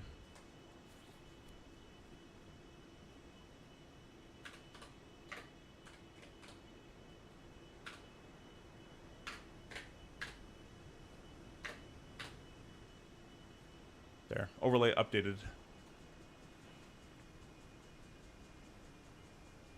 I've always wanted to do VATSIM, but I'm only 12 and the limit is 16 now. Yeah, you'll get there eventually. Just study as much as possible, get really good at all your aircraft, and then by the time you get there, you'll be good to go.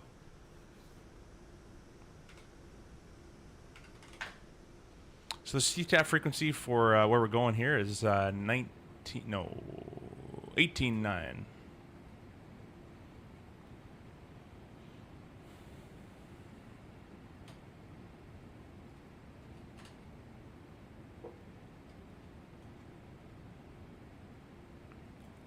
Looks like we're quite high on the path, but we are getting ourselves... Actually, we're not getting ourselves back on it. So I'm going to assist the 777 with a little bit of spoiler.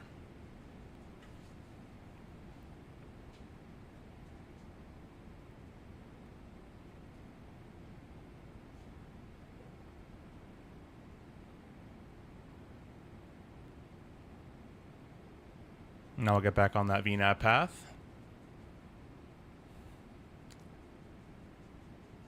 Don't know really how it got off the path as it was on it, but...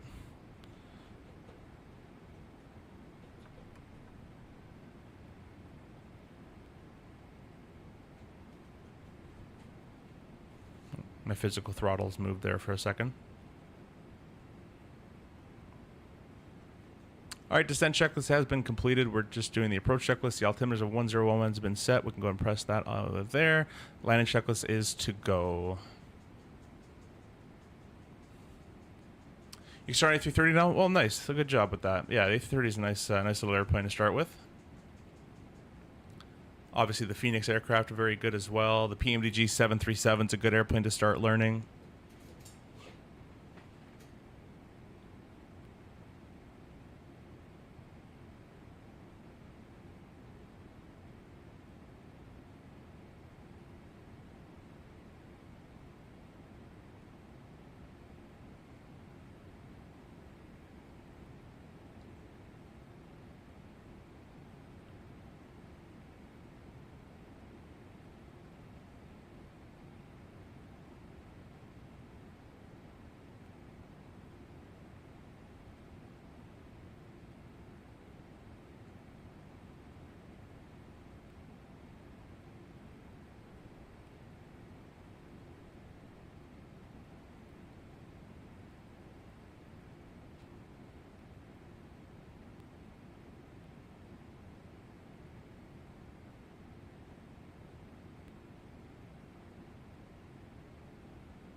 FMC message, most likely drag required. There you go. Well, we're getting bumped around a little bit here. Might as well just do their 10,000 foot checks and now get out of the way here. So we'll go one chime. 2 chime on that. The pressurization is checked and depressurizing. Altimeters are all set and ready to go once we're out of the transition altitude there.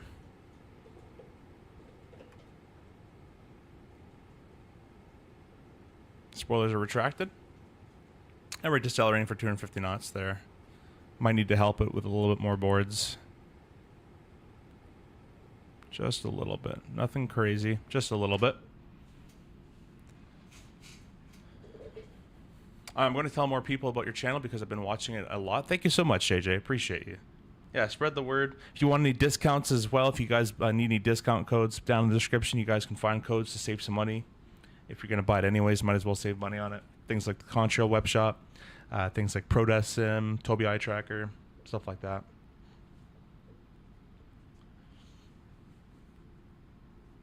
But yeah, we will be live, JJ, tonight as well, back at 6:30 p.m. Eastern, that is.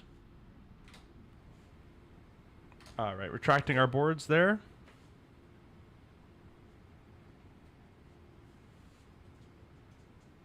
Got speed modes activated.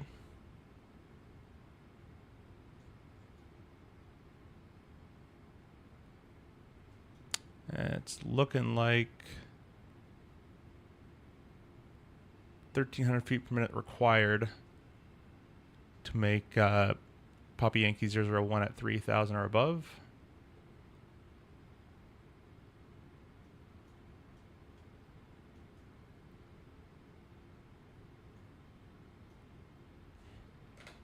I'm going to make that a hard altitude.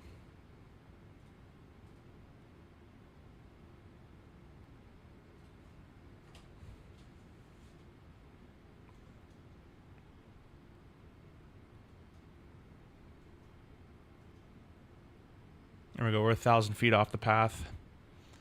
And the airplane's going to start descending to get down that to there as well. It's going to say speed brake required, so we'll give it a little bit of speed brakes to help it out. And we'll get back on the path. A little bit of flickering going on. This used to happen a long time ago with the old NVIDIA updates, but now I'm getting it again. And I just updated my NVIDIA, so that's probably what's doing it.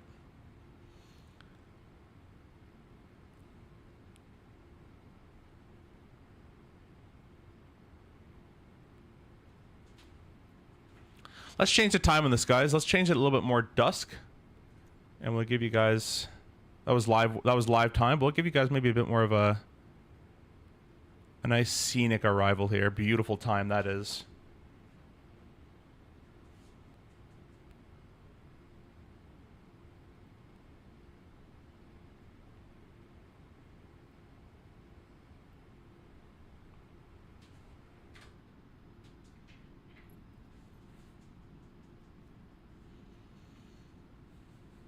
That looks gorgeous. Wow. All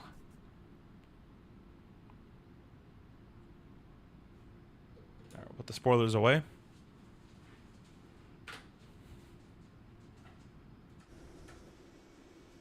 Beauty, beauty, beauty. This airplane's really, really good looking.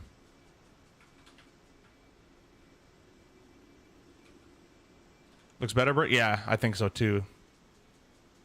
Looks amazing right now.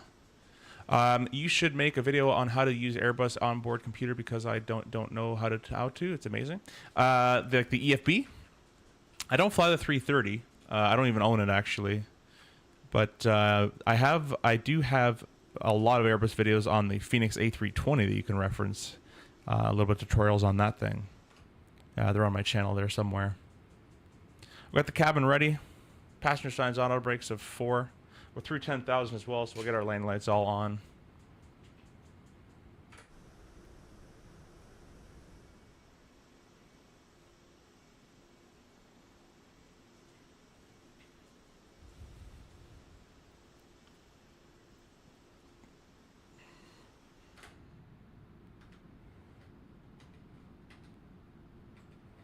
Where the heck's my other side view? There we go.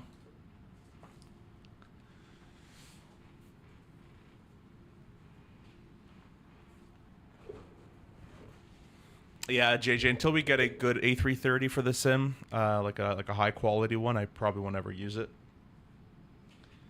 But waiting on hopefully Tolus or Phoenix to make that. We're going to start our flight recorder here. We do a replay for you.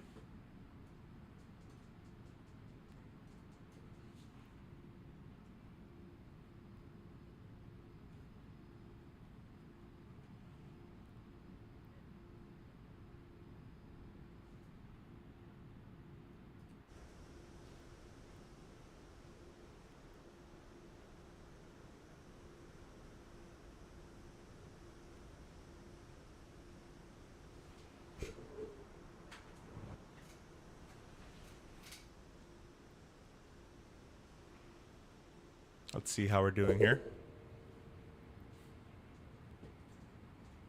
All right, we'll press standard altimeter there.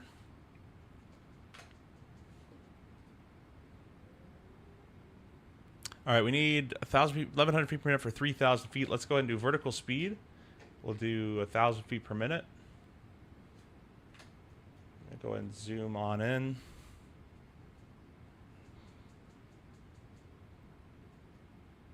I guess we could just leave it on VNAV, to be honest. I'm trying to overwork myself here. I'm trying to be my CRJ pilot self, but we're gonna not do that. We'll let the automation just do it. I can't get more cinematic than that. Yeah, it's gorgeous. Chase plane's really good for that too.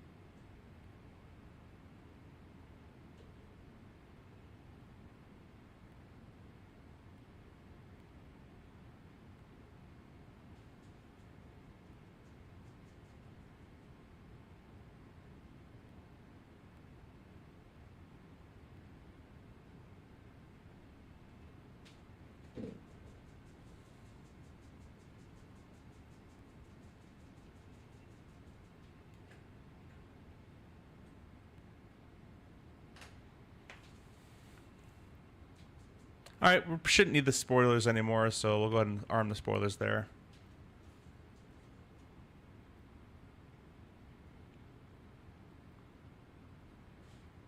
Just think you're heading with where we're going here.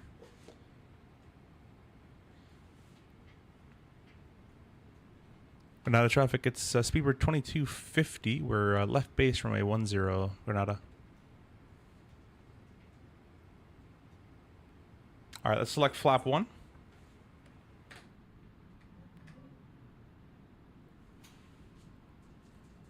I'm gonna bring the sounds up for you.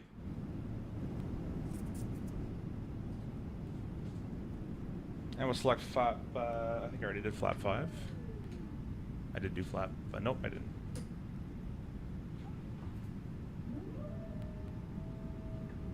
Just flap 5. Gotta go, but it was nice watching. Thanks, JJ, appreciate it. We'll see you hopefully later on.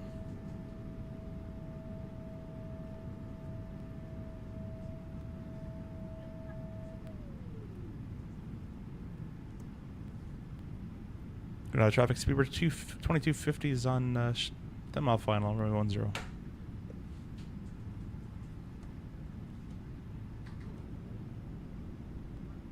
All right, let's start our recorder.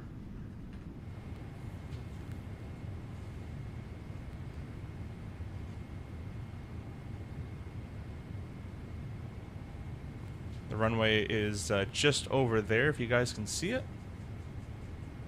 We go speed intervene. We'll hold about 180 knots until about a 5 mile final or so.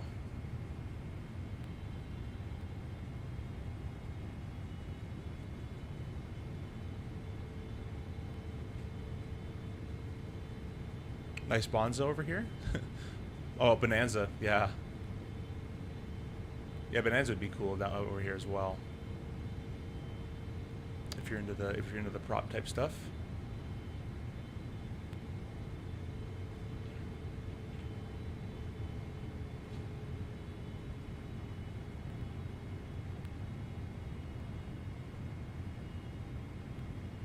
All right, let's see. We need 400 feet per minute. Let's go vertical speed. 600 feet per minute. We're off the VNAV path, and we're going to set 3,000 for the missed approach. No, 2,000 for the missed approach is set. We're going to grab flap 15. Gear down.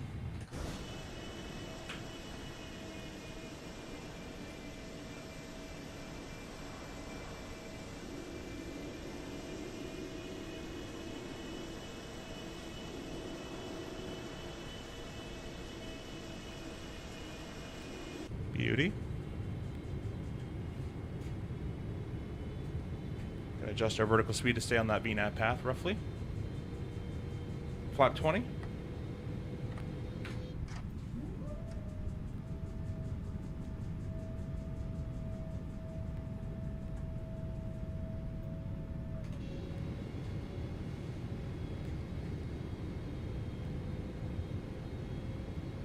It's not following my commands on vertical speed mode, but here we go, starting to go down.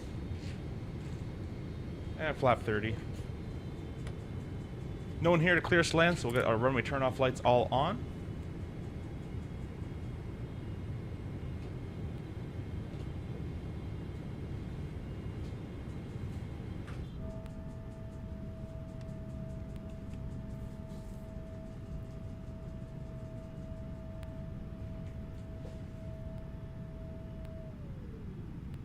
Beautiful, beautiful, beautiful. Our landing checklist is complete. Gear down, 3 green. Or there's no 3, but anyways. And we have the flap 30 indication right there.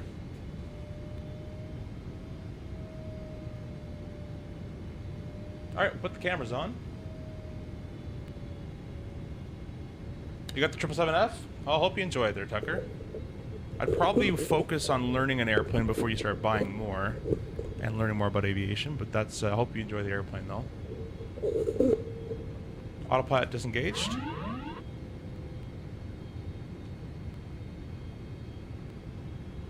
Now the flight directors are there just as a guide.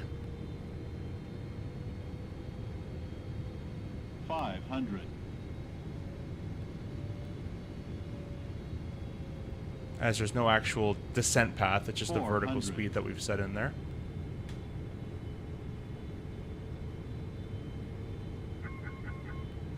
Checklist incomplete, whatever. 300. Short runway as well, guys. No room for too much flare. 200.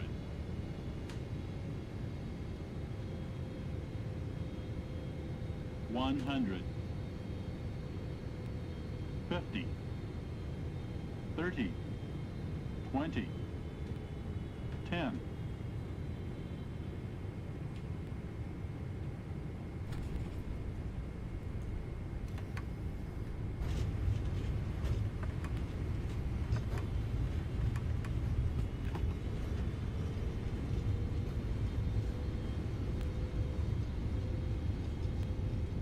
Nice.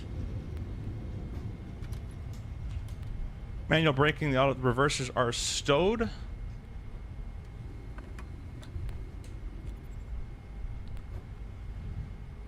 And we're going to the end. We'll turn around and we'll call it a day, guys. We'll turn off the camera. Stop the recording there. Brother, subscribe too. Thanks so much, JJ. You're awesome. Appreciate you. Appreciate you. Select from the map. They're calling this all too small, but we'll select that one.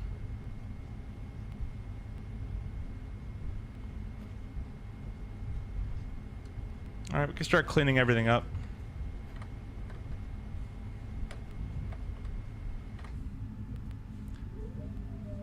I appreciate you. Thank you so much.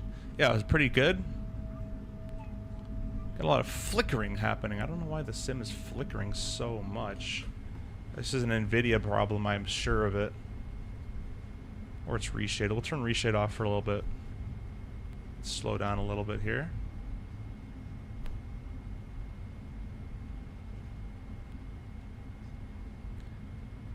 Grenada traffic, Speedbird 2250 is backtracking runway 25. Wait a minute. 10, no, 28. There we go. That makes sense.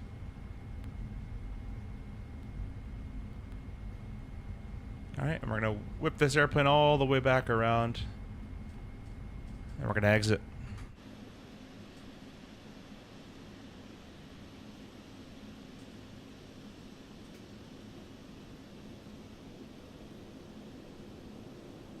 Beauty.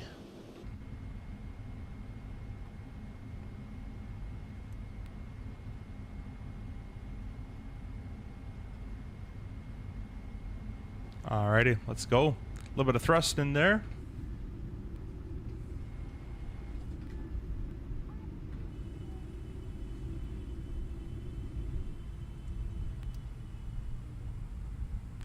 These Boris sounds are so good.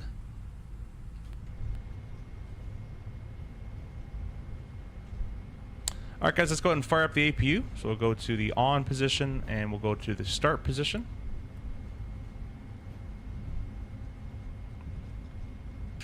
Get rid of our flight directors there.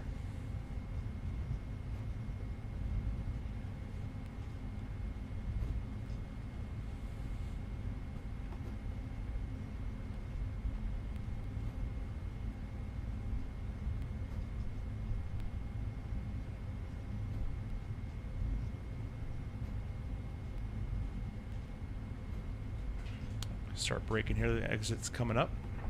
St. Celine traffic, Caribou 18 Victor Kilo 10 to the northwest, inbound straight in, runway 10, St. Celine. Where the heck is St. Celine? We're at St. George. Alright, we're going to take this exit point here.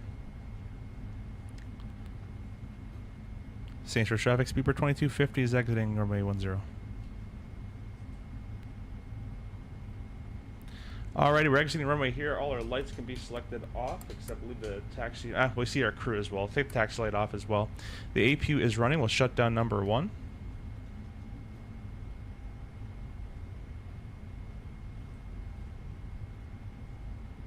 We're looking for our crew. The crew is going to be on the left-hand side. Transponder can be selected off at this point as well.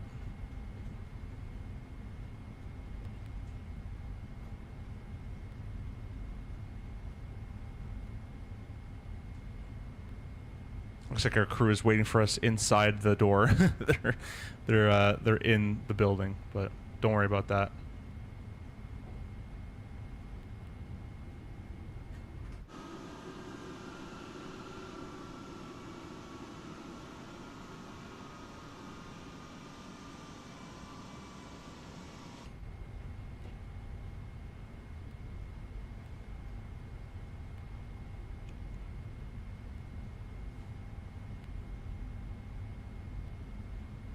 Welcome everybody to St. George Airport in Grenada. I appreciate everybody stopping by. The fun's not over. We're going to do some replays, and then we're going to call it a night there. Well, until our later stream anyways.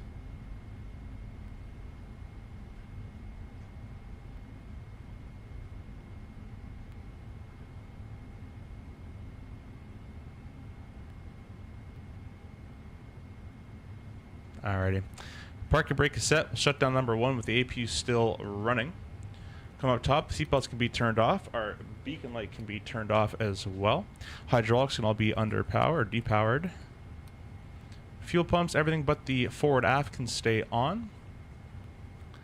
And that is it for the overhead panel. Now coming down over here, we can go here and go ground operations, connections, set the chocks, ground power, ground air. Parking brake is released with the chocks in place. And we can go primary, secondary ground power, APU off. And left forward fuel pump off. Emergency lights can go off. We'll say we've deboarded already. Let's say people are off the airplane. Go ahead and get rid of all the window heat there. Nav light can be selected off. The ground power could be selected off, and the battery. Actually, the ADRU as well. There we go. Missed that one. All right, guys, that was it. That is the flight from. Originally, we did. I don't remember the first airport we went from. It was Antigua. Yeah, we did Antigua to St. Kitts to Grenada, St. George Airport. And we are going to go ahead and do some replays for you guys now. So I'm going to throw the battery back on. And the ground power as well. And we're just going to head over here and wait for this to load up. And then we're going to select our quick final approach setting.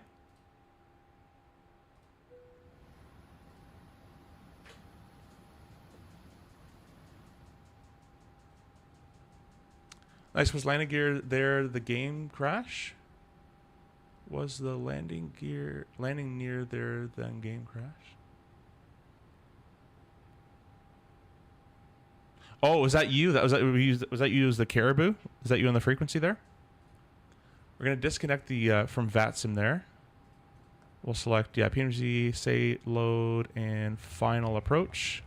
We'll execute that.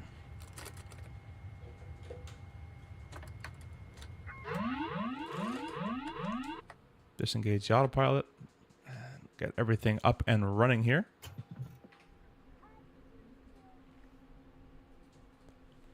Oh, that was you, Brick, and the game crashed. Of course it did. Of course it did.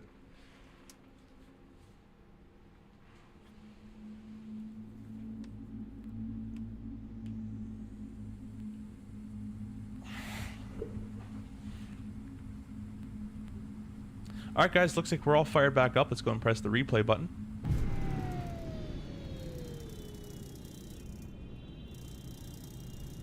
We'll give you guys a replay from outside first.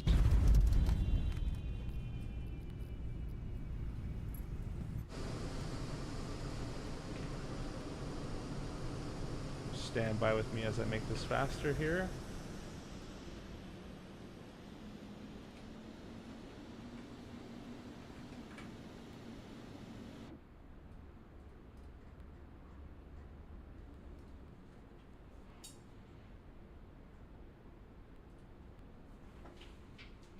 Big Mac, hello, says good evening, welcome. Good afternoon to you, sir.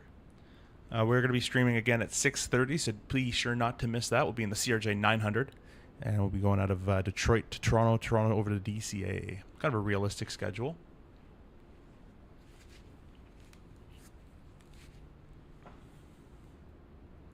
Just did our last final landing here in St. George, Grenada.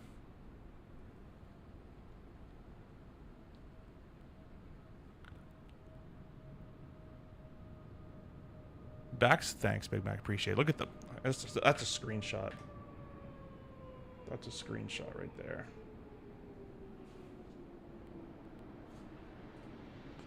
Wow.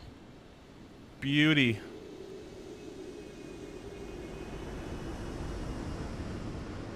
Good old replay with the spoilers not working.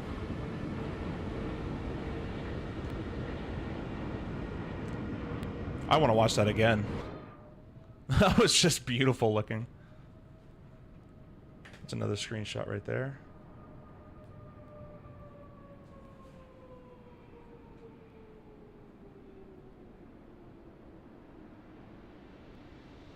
Kick of the rudder. Hold her straight. Nice. Thanks, Bert. Appreciate it. There's the brakes going hot for the replays. Go ahead and give you guys some wing views here. I'll make it a little bit brighter to reflect what we actually landed in, although this does look really nice.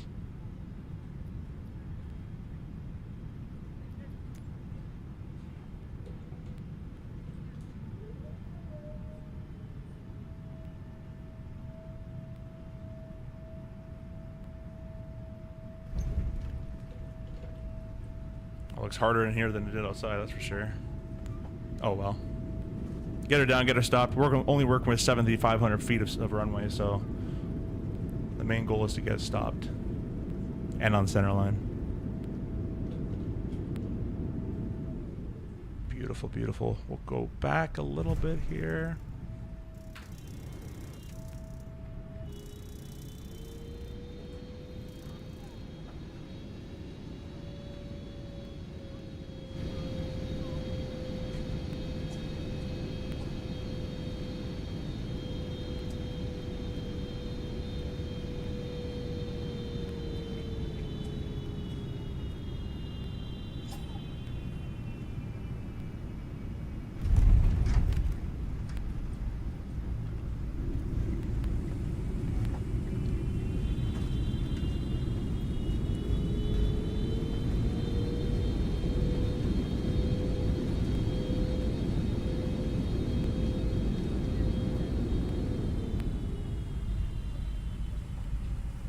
Nice.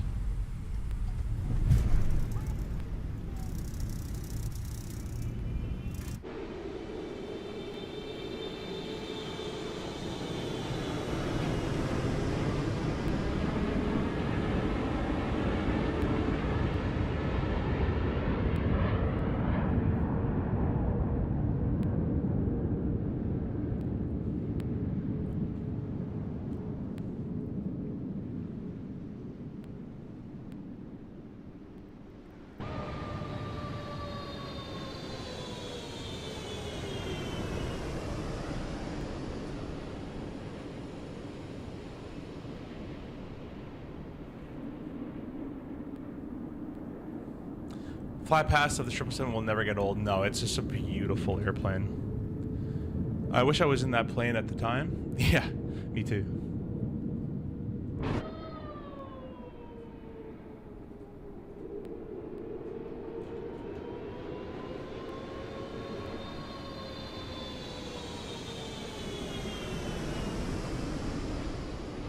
I think if I had just an ounce of a little bit more nose up, probably could have softened a little bit. But that's okay. That's okay. Let's do another one of these. Let's go from the tower view, if we even have one here. Here's the tower.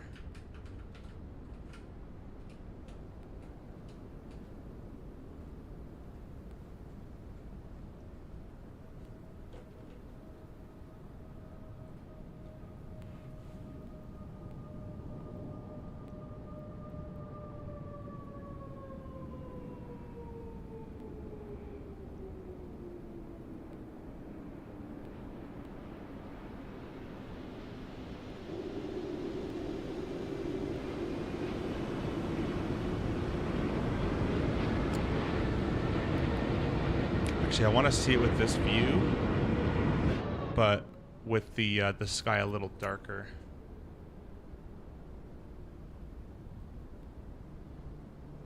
Yeah, but if I enable cinematic mode, that's not really, it's not like doing what it should be doing, right? Like it's kind of faking the effects. Look at that.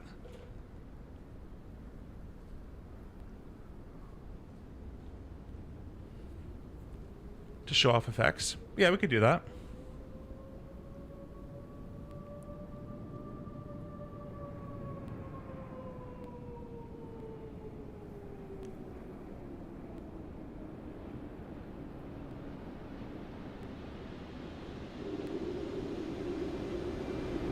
Let me go ahead and see if I can show you guys GFX here. We'll put on cinematic mode.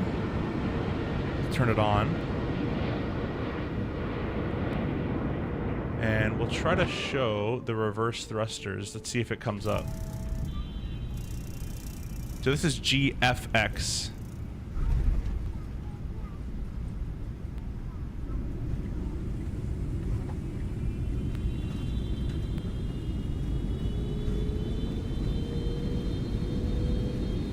See that? That's pretty cool, eh? Yeah, the tool is called GFX. GFX, Golf Fox Kilo. This tool right here. We have it in cinematic mode. So if you have it in cinematic mode, it's going to do all the effects. But if you turn cinematic mode off, it will show you what should be happening. Right now I have all the effects running.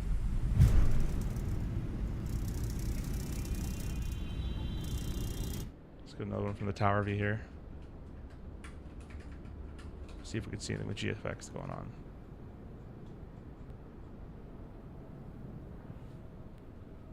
See the vapor trails in the back here?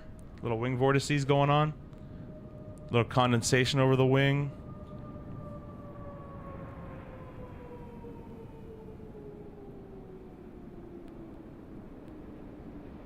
Some smoke there. Now this is simulating the runway is wet. So it's not going to look like this all the time, but I've basically turned all the effects on so you guys can see them. Pretty cool stuff.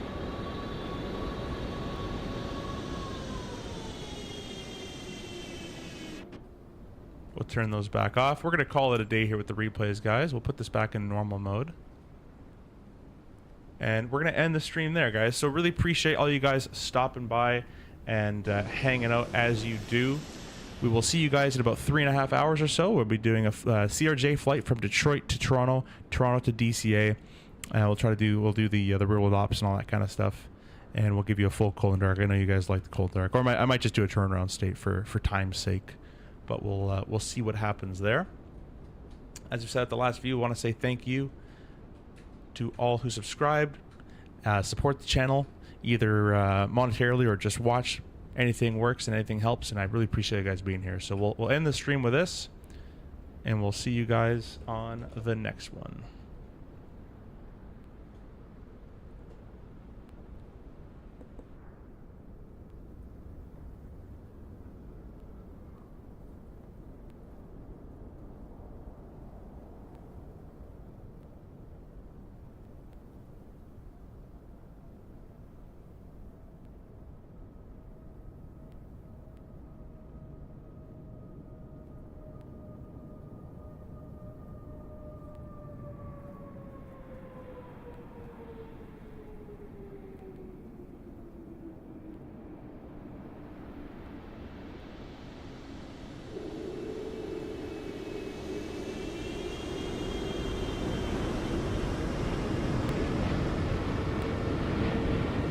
Maybe one more. That's just too gorgeous.